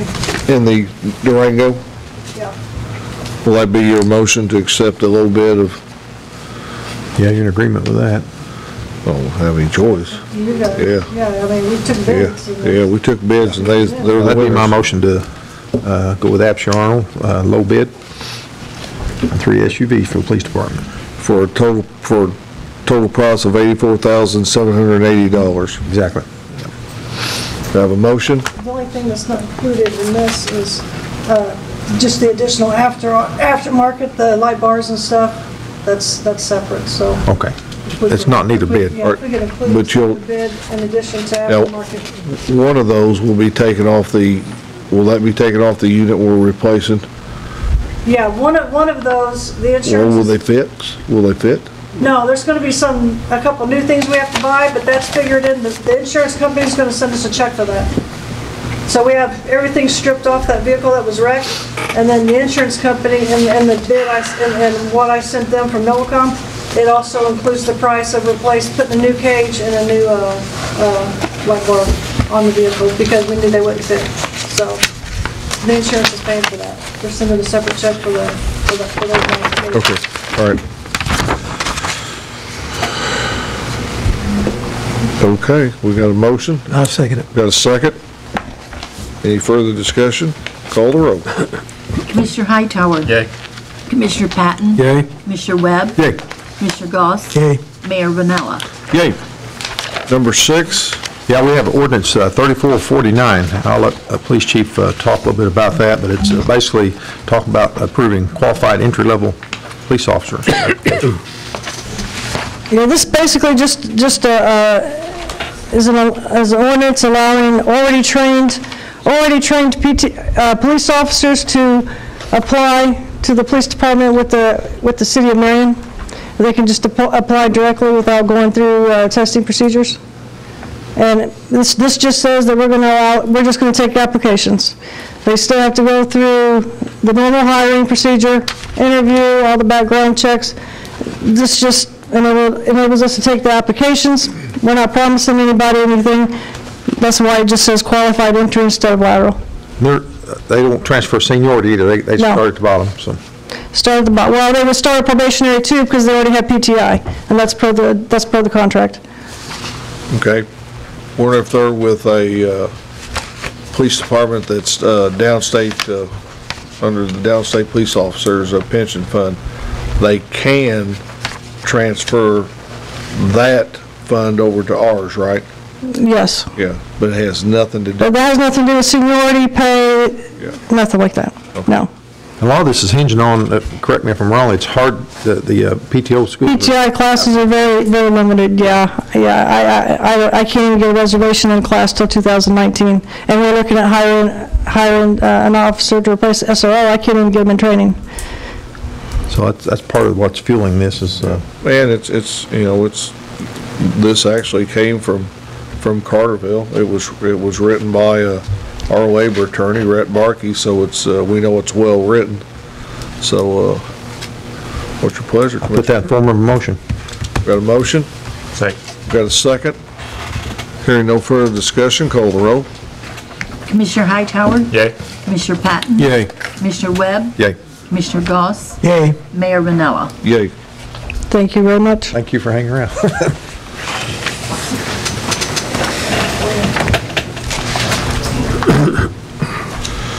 Commissioner Goss. I need council approval to purchase a utility bed truck for the street department. This is a budgeted item. We have 2 bids, one from, let's see, that's from Marion Ford for $33,449.25. Have another one from Absher Arnold for $32,809. How much? $32,809. It's about $640 cheaper. Okay. So it's my bid, my motion is accept the low bid for Absher Arnold for that amount. $32,809. $32,809. Second. Got a motion and a second. Hearing no further discussion, call the roll. Commissioner Hightower. Yay. Commissioner Patton. Yay. Commissioner Webb. Yay. Commissioner Goss. Yay. Mayor Vanella. Yay. Number 8. This is a series of parking lots that I've not been too privy to, but I understand each parking lot that's included in these bids will be paid out of their own department, other than a couple from the street. So I'll read these bids to you from, for $2,650. It's for the seal coating in the Carnegie Library, $2,550. Okay. You wanna do them all? Well, you only got one bidder, right? Yeah, one bidder for this asphalt maintenance. Okay. We have one from, on the pavilion lot. They bid $12,732.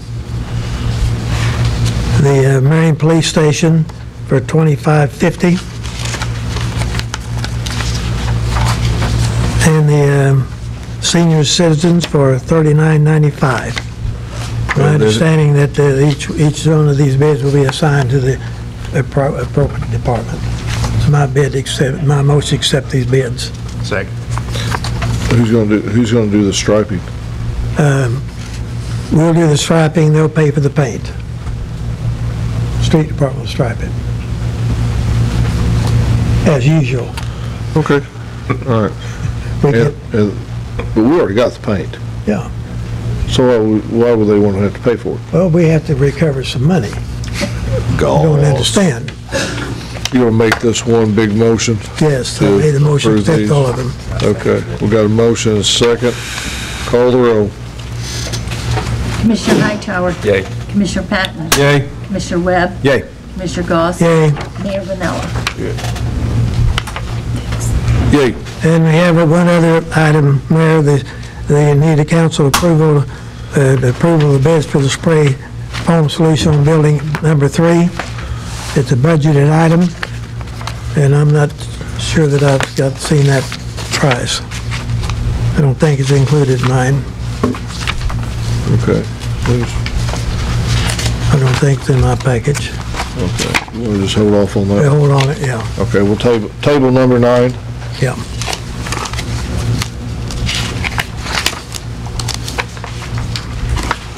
Gail?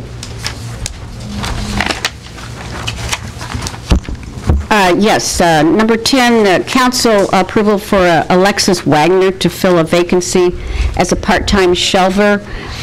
This is replacing a person that resigned to go on to another position.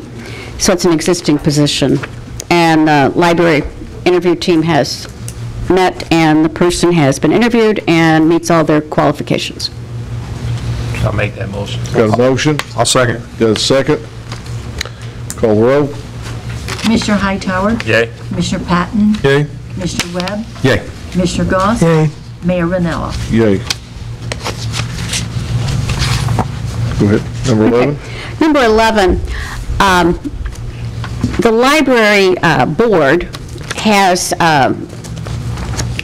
authority over some of the restricted funds that were memorials and are designated for specific items or things in the library. They have one fund for books, and they have another fund for library improvements. And when we were working on budgets, Steve Hale and I every year talk to David Patton about what the board would like to take as a project or do to help, because they authorize a different amount of money to come, and it's money that the city would eventually have to use, but they've kind of adopted having projects. And one of the projects that the library board has looked at is to replace furniture, and some of the furniture is old, some of it's upholstered, and it developed its own bug system some time ago, where they had to spray for things on upholstered furniture. So what they'd like to do is replace and remodel the young adult floor and the adult floor. So it'd be the main floor and the top floor. And this would be paid for out of money that is in an endowment and memorial funds. It's currently held in a money market with Edward Jones. It'd be transferred to the city to pay for these projects. And the remodeling would be basically to set up, and I think Terrence has looked at a laptop desk station with David to design, so if somebody brings in a laptop or an iPad, they could hook up right at a desk station. So that's a job estimate on part of it. And the other part is new furniture that would total $28,735. And so this is actually, the council's approving the request, and the money would be transferred to the city from the Edward Jones account. And Steve Hale and David Patton have already discussed how that transfer would take place. All right, thank you. I'll make that as a motion. I'll second. Got a motion, second, call the roll. Commissioner Hightower. Yay. Commissioner Patton. Yay. Commissioner Webb. Yay. Commissioner Goss. Yay. Mayor Vanella. Yay. I want to reactivate number 9. I found the bids here. Open that up for me, Jim. Reactivate.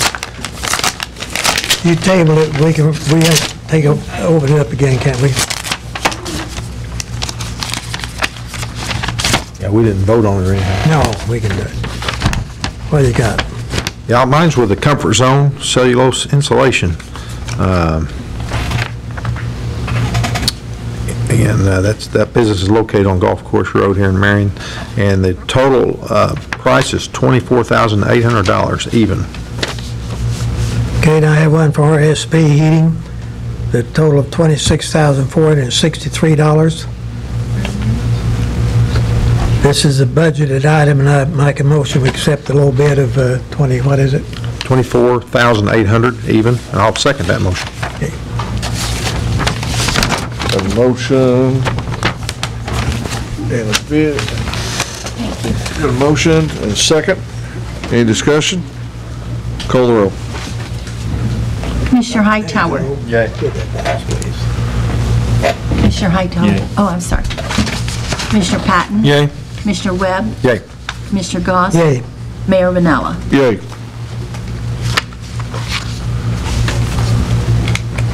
Chris. Okay, Council, Mayor. For the Hub Recreation Center, on item 12, I've got new employee recommendations for part-time employees, and I've got 3 this evening. First one is Nicole Siddick as lifeguard at $9.50 an hour, and also tennis instructor at $15 an hour. Second individual, Isaac Shaw, lifeguard at $9.50 an hour, and third is Tyler Larson for lifeguard at $9.50 an hour. Make that a motion. Got a motion? Second. Motion second to employ, to recommend employment of the following individuals at the rate of $9.50 an hour for lifeguard and $15 for tennis instructor for Nicole Zydick. Call the roll. Commissioner Hightower. Yay. Commissioner Patton. Yay. Commissioner Webb. Yay. Commissioner Goss. Yay. Mayor Vanella. Yay. Okay. Item 13, additional job classifications and actually promotions to a lead lifeguard position, lead position in aquatics for both of these individuals. For a lead lifeguard at $12 an hour. These are both current lifeguards with us. First one is Zach Folk for lead lifeguard at $12 an hour, and then Brooklyn Hunsaker, lead lifeguard at $12 an hour. Make that as a motion. Got a motion? Second. Second. Call the roll. Commissioner Hightower. Yay. Commissioner Patton. Yay. Commissioner Webb. Yay. Commissioner Goss. Yay. Mayor Vanella. Yay. Okay, item 14, an additional job classification for a current front desk and cafe staff person, Molly Donahue, for child watch at $9 an hour. I'll put that in form of a motion. Is there any job up front that Molly is not doing now? No, I think she does have fitness job classification. There are a few, yeah. Okay, all right. We have so many job classifications, but she does a great job. Yes, she does. I'll second that. Got a motion second. Hearing no further discussion, call the roll. Commissioner Hightower. Yay. Commissioner Patton. Yay. Commissioner Webb. Yay. Commissioner Goss. Yay. And Mayor Vanella. Yay. Okay, my last item is a purchase of facilities department budgeted item that we had been planning for quite some time, and that's to accommodate storage, on-site storage at the hub. It's for a 12 by 32 portable garage for on-site storage. It'll be located in the back, the south portion of the hub, along the wall of the gymnasium. That's for multi-department storage for general facility, things like tables and chairs, folding tables and chairs, in other departments for the entire facility. Chris, I'm just curious, will that be put like on a concrete pad, or is it already asphalt or something? It's a grass area, and it'll be a portable garage that is on skids. Okay. And they'll be placing it, they'll be delivering, placing it, and leveling it. Okay, I'll put that in form of a motion. So who are we buying it from? It is from Battery Merchants, right down the street from us, on the corner of Court and Main. We got an additional bid. This came in under budgeted, so that item is to not exceed, what is our figure here, $6,185. Okay. And we had an additional bid, and that was a competitive bid. Okay. Is that wood, Chris? It is wood. Wood structure? Yeah. It's wood, it's painted with an epoxy. We're spending a little bit extra on an epoxy, paint finish, colors that are chosen to complement the building, and it's a metal roof, not an asphalt roof. So a rolling door.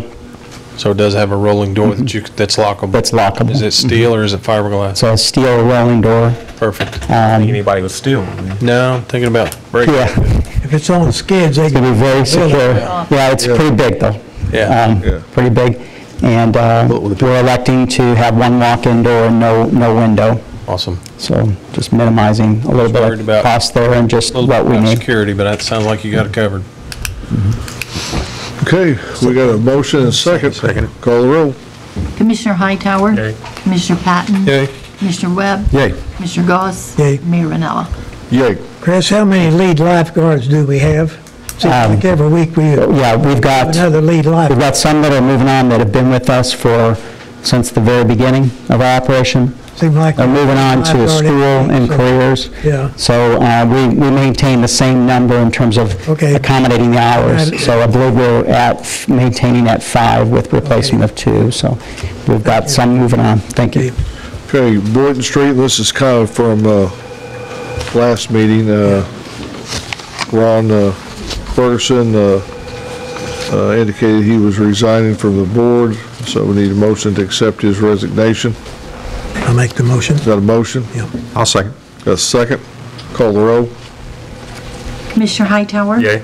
Commissioner Patton. Yay. Commissioner Webb. Yay. Commissioner Goss. Yay. And Mayor Ranella. Yay. And the second one is to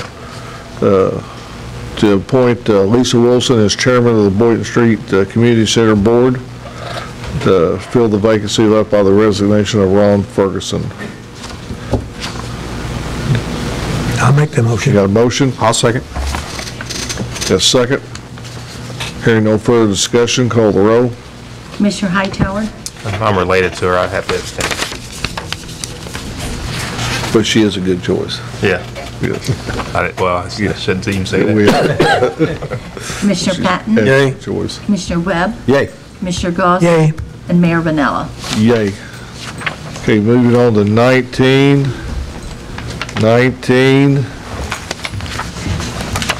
This is just rezoning from C1 General Commercial to C2 Highway Commercial. This is for Marion Heights out there by Gander Mountain. Yep. This will allow them to put their motorhomes and RVs Right. and everything on their property. That's all this is. That's all it's for. Is that the lot just north of the store? or- Yes. Okay, all that. Yes. Yep. Got a motion?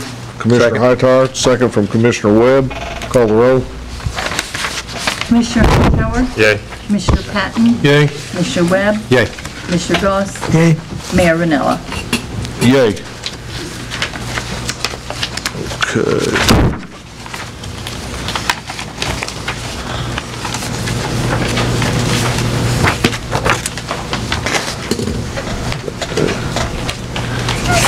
Give me that. Those the bids? Okay.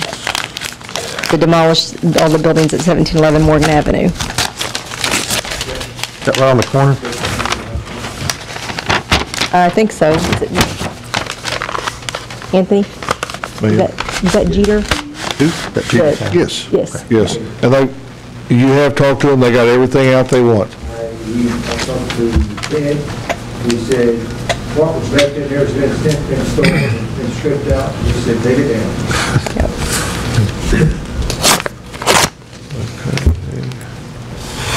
You got the bids, John? We seen you two fumble last time. I've got the bids there somewhere, I think. I got one from General Services, Lee Pearson, proposal to demolish house and 3 outbuildings on 1711 Morgan. Scope of work to load out from rear building will be tear down, haul off house and 3 outbuildings, and dispose of all building materials except clean fill items such as brick and concrete in the IEPA permitted landfill. How much did he say?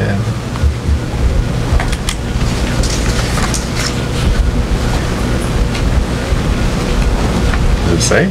Yeah, it does, but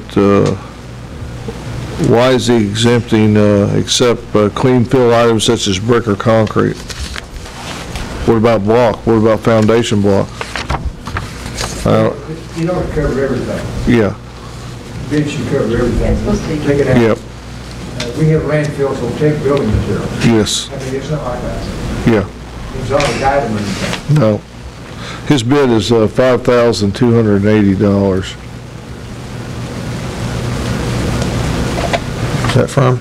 That is from General Services. And what was on your app? What was on the bid process when you submitted for bids? I usually give them the ordinance, which states take everything down, resweep the lot, take everything off the lot. Okay, that's fine. What's yours? This one's neat cut. It's 1711 Morgan Avenue. It's tear down the house plus all extra buildings, all off to EPA approved landfill and remove concrete and level for $4,500. Neat cut. Now, he says level? He said remove concrete and level. The house sits in a hole. Yeah. It's going to take quite a bit of dirt to get that level back up. We need to confirm that, is he just going to level out where he takes it off, or is he going to bring dirt in and fill it up so that we have adequate drainage?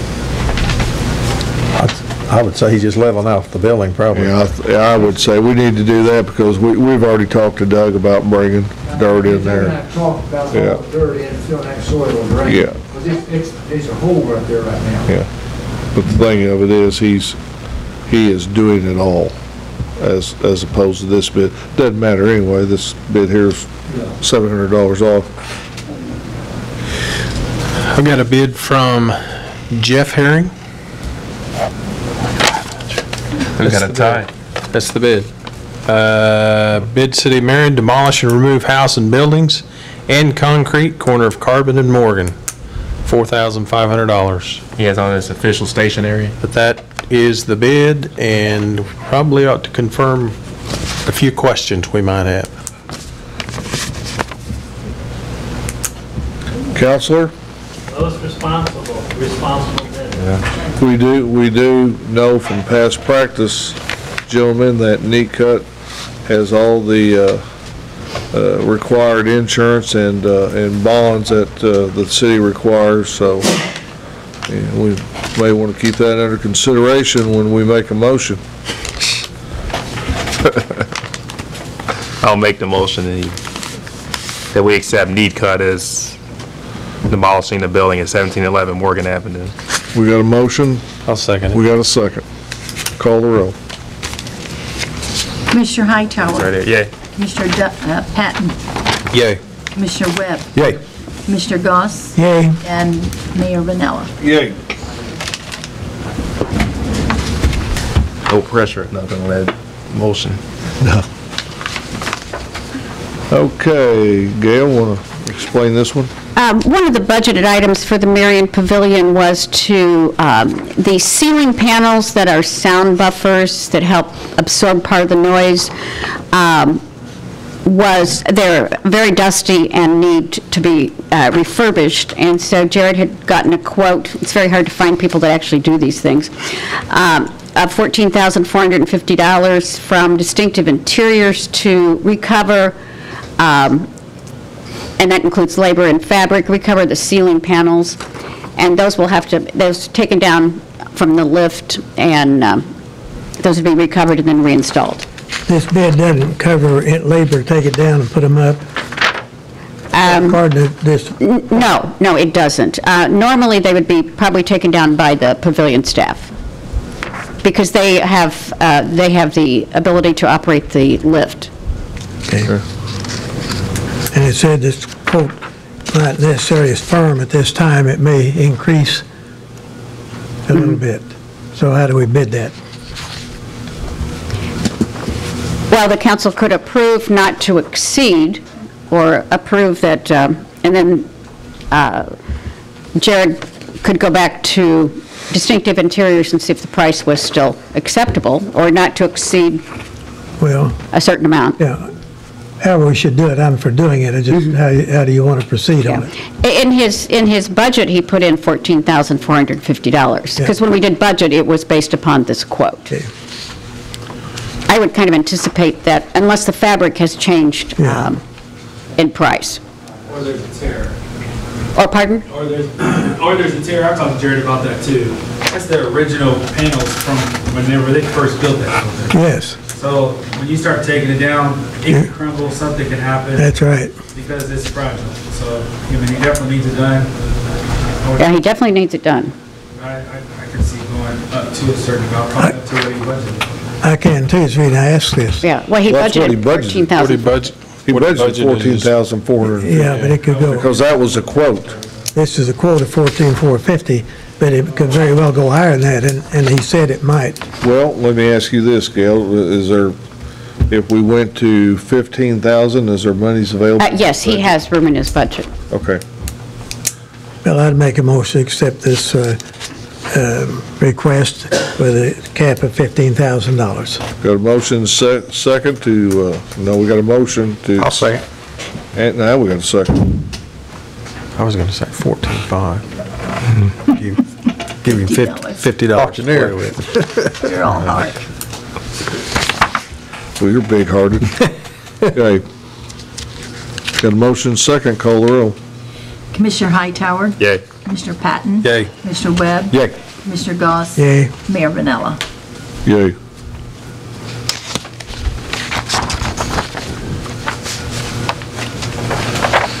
Okay, emergency management. I don't think this is the discussion that Dawn and I have had, and Gail, about Jerry Odom, about consolidating 911 and emergency management. We have an individual who is our 911 coordinator that also has emergency management certifications that could fill our needs. And I would love the council to approve the consolidation of 911 and emergency management into one department. I'm for doing that. Do we need to firm up any kind of money on it, or salary, or how are we going to do this? Yeah, what exactly is that going to look like? I mean, yeah. Well, well, yeah. You want to speak to it? Sure. Yeah.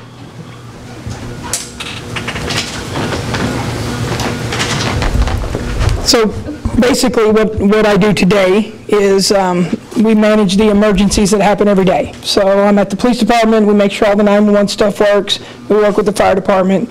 So all those everyday emergencies that happen, so what we're wanting to do is integrate the EMA component to that so that the certification for the city stays the same, work together to do the tabletop drills or anything that needs to happen. So when there is the big emergencies, the water events or the tornadoes or those things, then we will be prepared to manage those through the departments. Everybody does a wonderful job.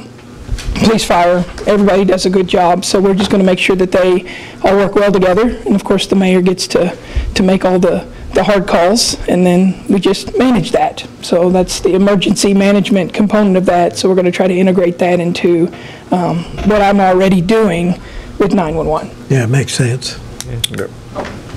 Yeah. What we had, our group with police chief, fire chief, the mayor, and myself had discussed was a total package of $68,000 plus he would need a vehicle, because the 911 car is utilized a lot by police training, and we inherited it from Johnson County. And so we are looking at maybe for a used vehicle, about $15,000 or so. And Brian has just sent an email with maybe 3 possibilities, not to give to the council tonight, but has looked at a couple possibilities of used 4-wheel drives. This would be in addition to William's current salary, because of all of the extra duties he would be assuming. Yeah.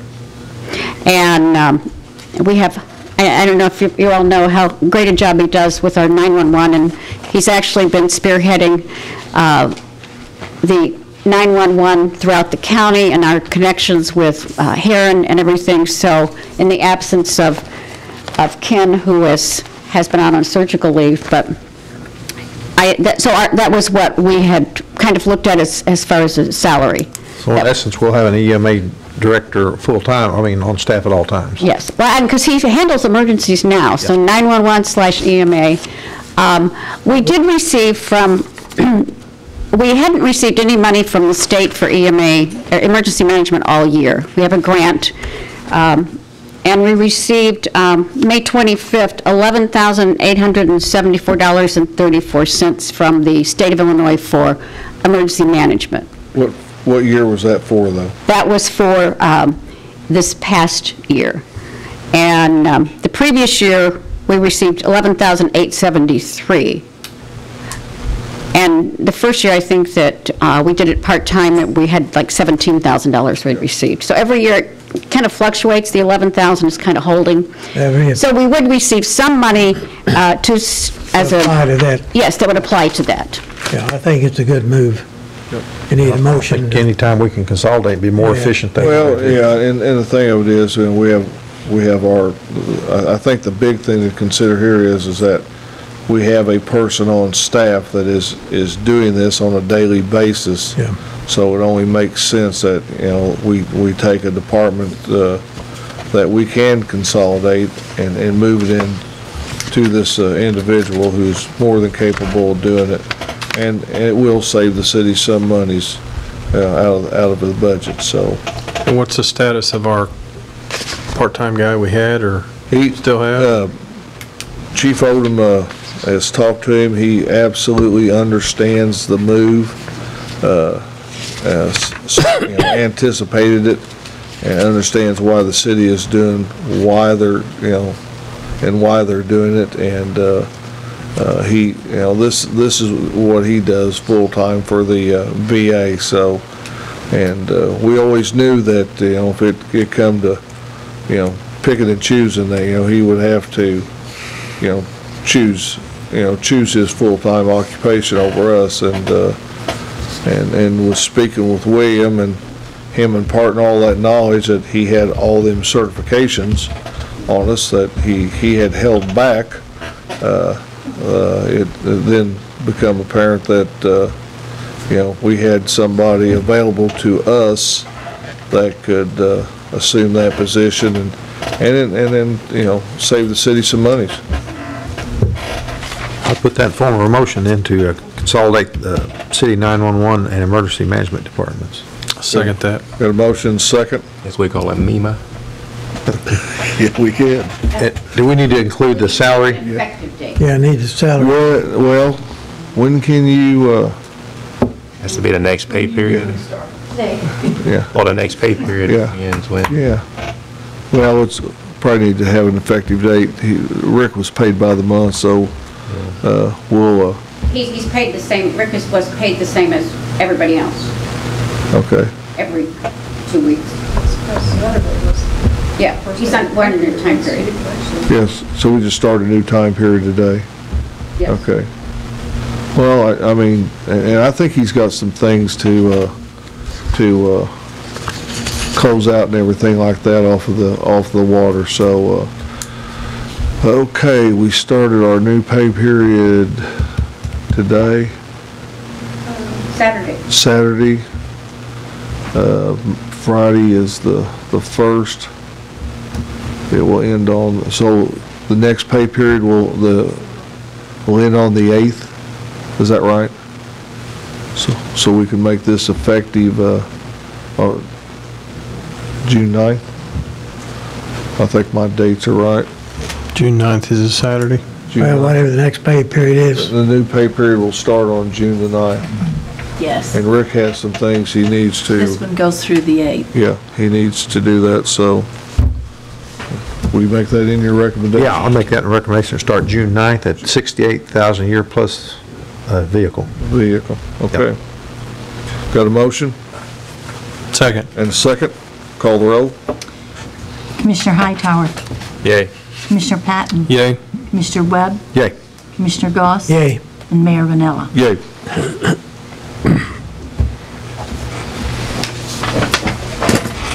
Back to you.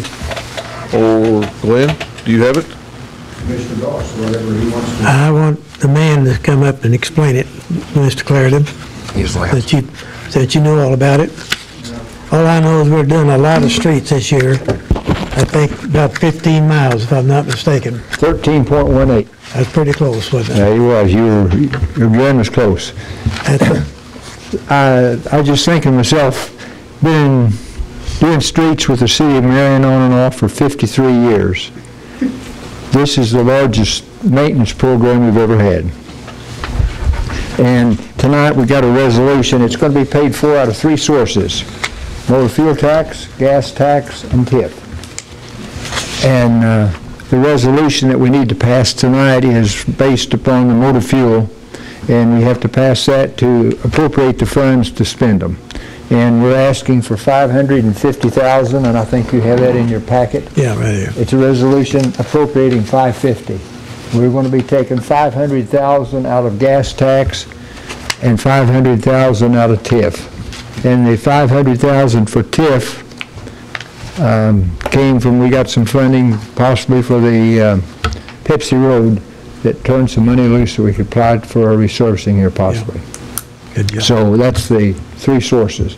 Now, we've been very aggressive in the program. I say we, Doug Phillips and our crew has run the streets, and we put them into 3 sections. What we're going to pay for out of MFT, what we pay for out of gas tax, and out of TIF we're using the 3/4 inch polymerized leveling binder, which was the same surface that we put on South Carbon from the high school to West Main, and on Virginia Street from Boynton to East Main.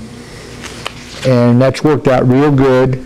Now, it's a more expensive mix, but we're instead of putting 1.5 inches down, we're putting 3/4 inch down. Yeah. And we're able to get more streets that way. And it's a hard mix with a polymer in it, which is what drives the price up.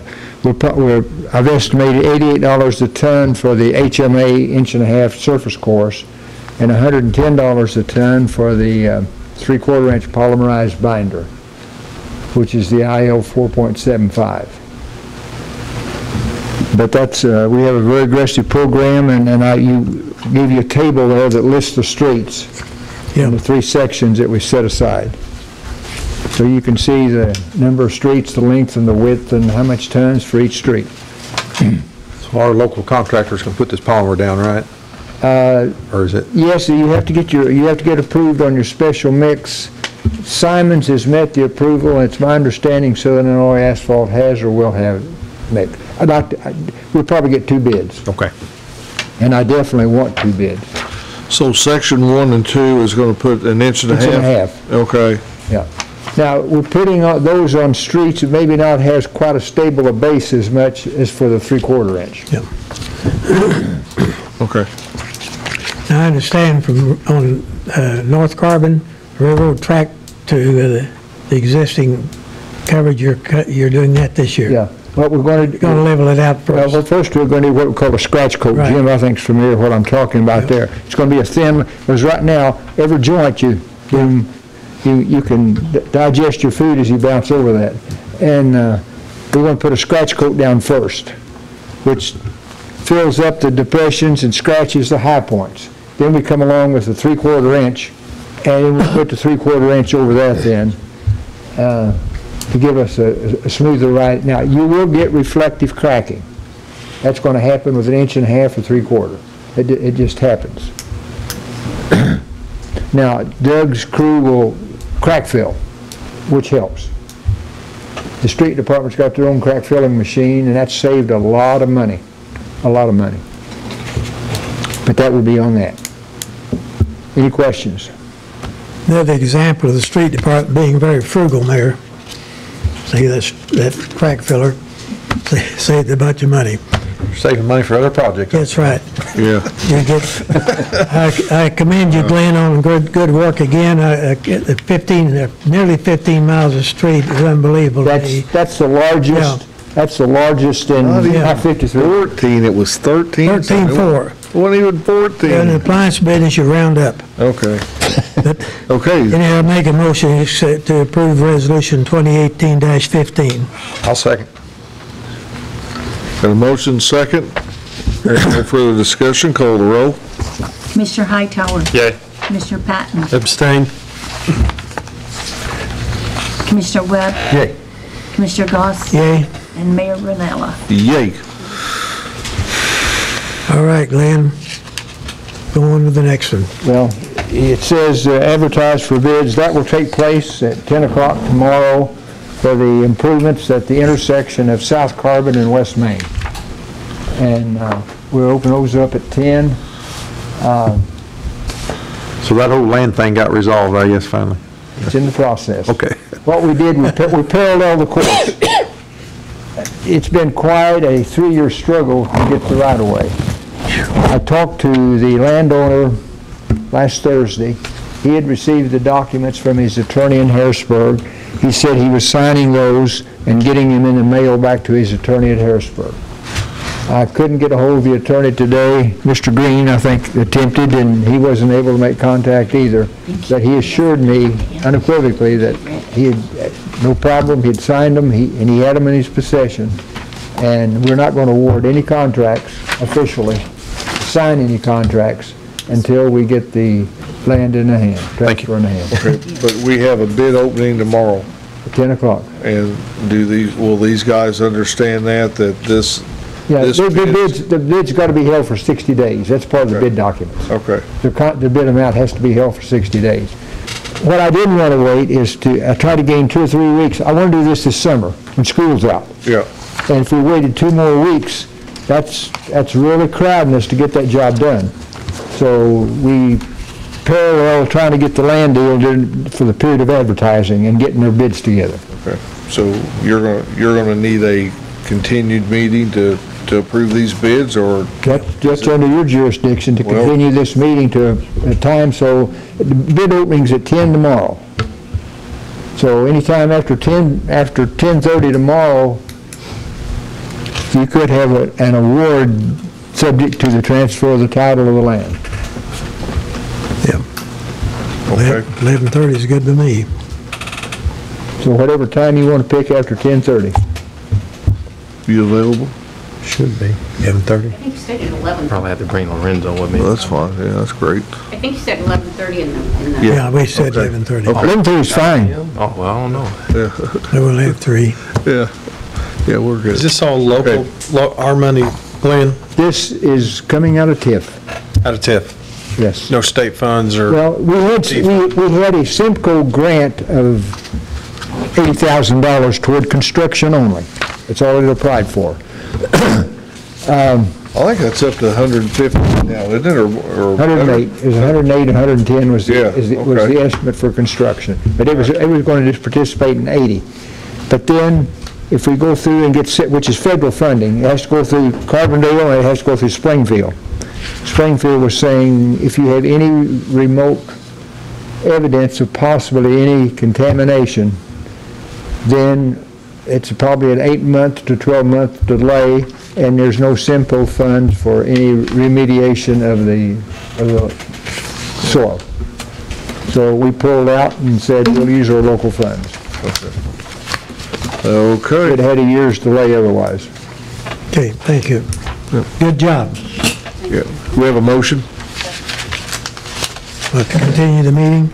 Oh, before you continue the meeting, Mayor, on item number 19, that rezoning is supposed to be ordinance number 3450. I don't know if we had that recorded in the minutes. We did. It wasn't, yeah. I got it. Okay. Yeah. Do we need to?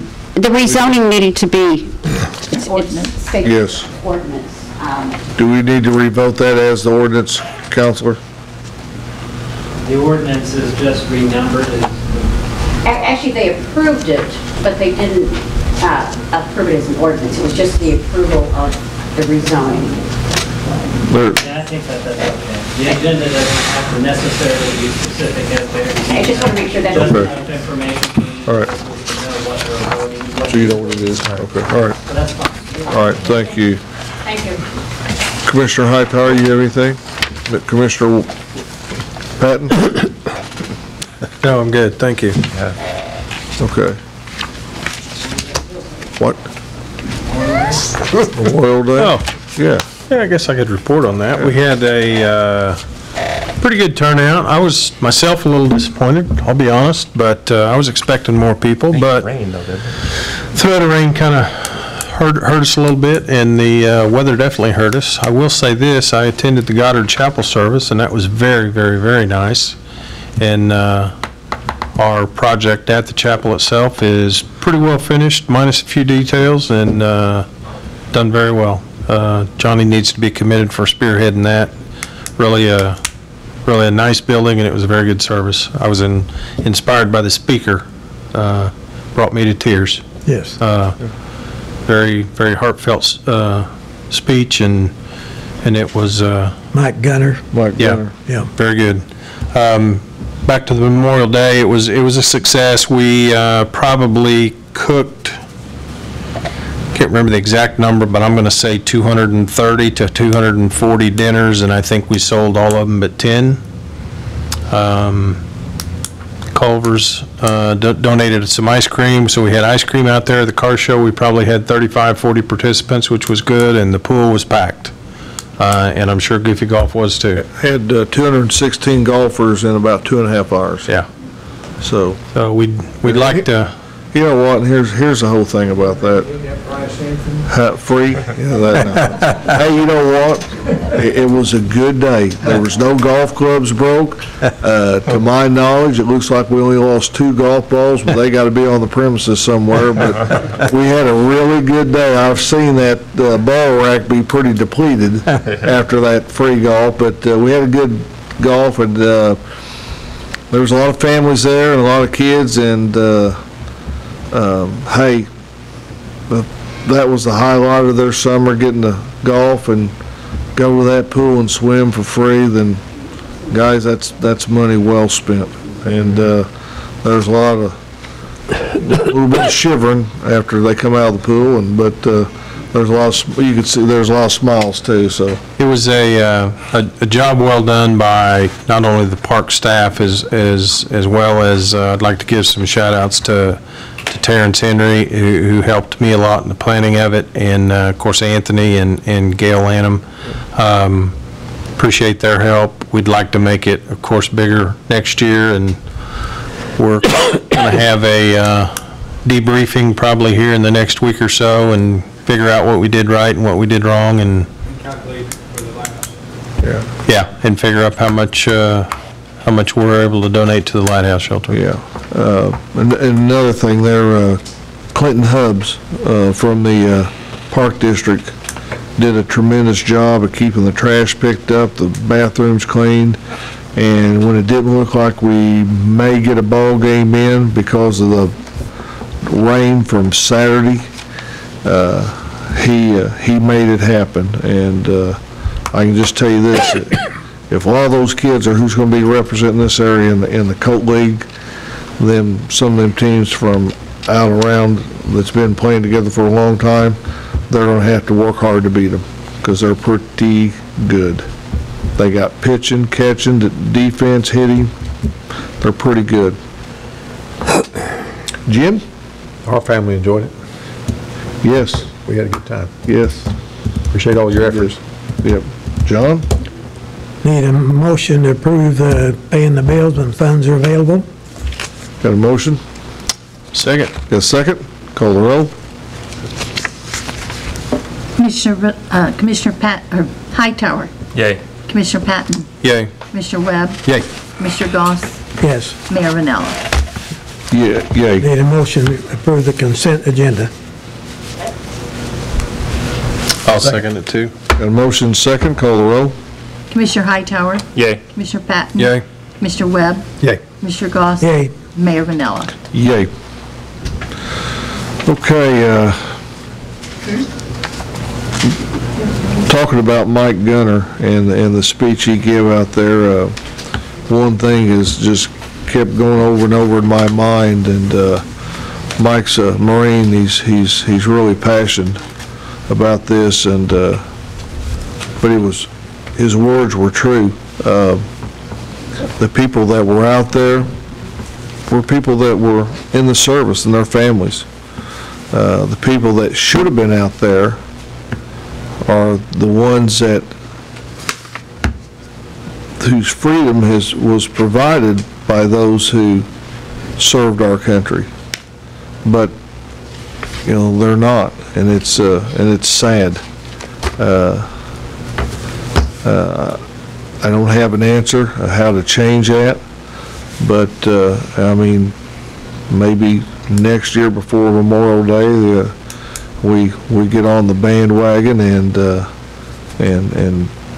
try to encourage people to come out there and support those guys that are out there, with their hats on and some in their uniforms and going up there and saluting that flag and everything like that, and you can see the pride in them still from this day, where they was out of the World War II or the Korean War, the Vietnam War, Operation Iraqi Freedom. It doesn't matter. Those guys had pride, and I think that we as citizens need to show them a greater debt of service that they did for us, and gratitude as well. All right, I got one more thing, and this was a tragic day in Marion 36 years ago, and I'd be remiss if I didn't remind it. At 3:10 p.m. on the afternoon of May 29, 1982, an F4 tornado ripped through Marion. It's estimated that the tornado stayed on the ground some 30 minutes, starting from the Williamson County Airport and lifting approximately 1 mile east of Route 166. 10 Marion residents died, and over 200 were injured as a result of that tornado. 161 homes and 47 businesses were destroyed. Another 59 homes and 29 businesses received damage. $100 million in property damage from that tornado, and there's no telling what that damage today would possibly be in the billions, But I was there. I lived at the corner of Highland and Stockton. Peggy and I lost our home. Was out of it for 6 months. I was Ronnie Swafford, our retired police chief, and I were the first two. I met him there at Shawnee Village. He was looking for his wife and his aunt, and they were there. She was there getting her hair fixed, and we were looking for her, but Ronnie stopped and helped, and we took several people to the hospital on our first trip in the ambulance, and you know, and to tell people that had, you know, wood sticking in their arms and legs and stuff like that, you're not hurt bad enough, you got to stay. We'll be back for you. It's something you remember, but if somebody told me that we would only find 10 people dead in that mess at Shawnee Village, well, I'd have bet my paycheck against it. You know, Monday, I remember that we still had 75 people unaccounted for, and fortunately, those people had went somewhere in for Memorial Day weekend, and then as the week went on, they were accounted for as they come back to find their homes gone or severely damaged. But that path of destruction, you know, and for, I say, only 10 people to die, we were very, very fortunate. And I'm not saying that more than 10 didn't die. There were some that never recovered from their injuries that died up to a year later. So, but you know, the initial count was 10. But it's a day that you know, we can't forget in the history of Marion. It happened to us, and we need to remember those that were affected. Lynn, that's the day your daughter is getting married too. Dallas Great Methodist Church. We were in the basement, and you and I and Elsie and Gene Eisenhower were still on the back porch of the church, and the back door of the church, watched it go down Boulevard Street. I called my dad. He hit the basement just before the wind leveled his house. So very fortunate. If we hadn't seen it, been out there, he'd not known it. Yeah. And my Army cap was in his attic. It ended up in El Dorado. The people brought it back sometime later. It blew it all the way to El Dorado. Wow. Okay. We didn't know what had happened. No. So we said there must be a little wind in over there, because you could see plywood, insulation stuff flying through the air about 2 feet off the ground. And I thought that must have been one heck of a wind, you know. We had no, at least I didn't have an idea of the severity of what was really taking place. Yeah. In a lighter moment, I had bought a shed from Lowe's Lumber that you had to assemble, and I just got it done Friday. And I bought, I'm going to say for, I don't know what it was back then, $10, $15. I bought a kit that was supposed to be a hurricane kit, tornado kit, and I put it in to specification on that shed. I'll tell you this, it was there, but everything in between it, the shed was gone. The cables and everything was there, the shed was gone. So, yeah, taught me a lesson. Never buy something you got to put together like that again. You know, growing up in Marion, they always said Marion's sitting too low of an area, we'd never have a tornado, but that really. Yeah, if you get on the National Weather Service, if you Google it now, the 82 tornado, that's one of the articles in there. A tornado could never happen in Marion because it sets in a bow. Well, it got in the bow and couldn't get out, so that was a problem there. I was running around town with the FEMA guys, and we was trying to get values of assessing damages, and I don't know if you remember when the hurricane hit Mobile, Alabama, before the 82, before it, he said this was the second worst damage he had seen because of that Mobile hurricane when it hit Mobile, Alabama. It's tough. Yeah, it was. Okay, guys. I've got an original home video of the aftermath of the tornado. I got it on DVD. I've got a copy of it over there by the mayor's office on the county, but I'll repost that on our YouTube page and stuff as well.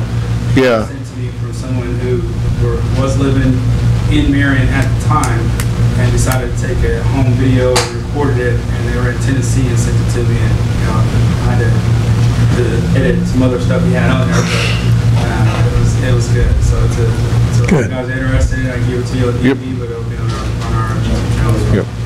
Yep. Okay. All right. We'll continue this meeting until 11:30 a.m.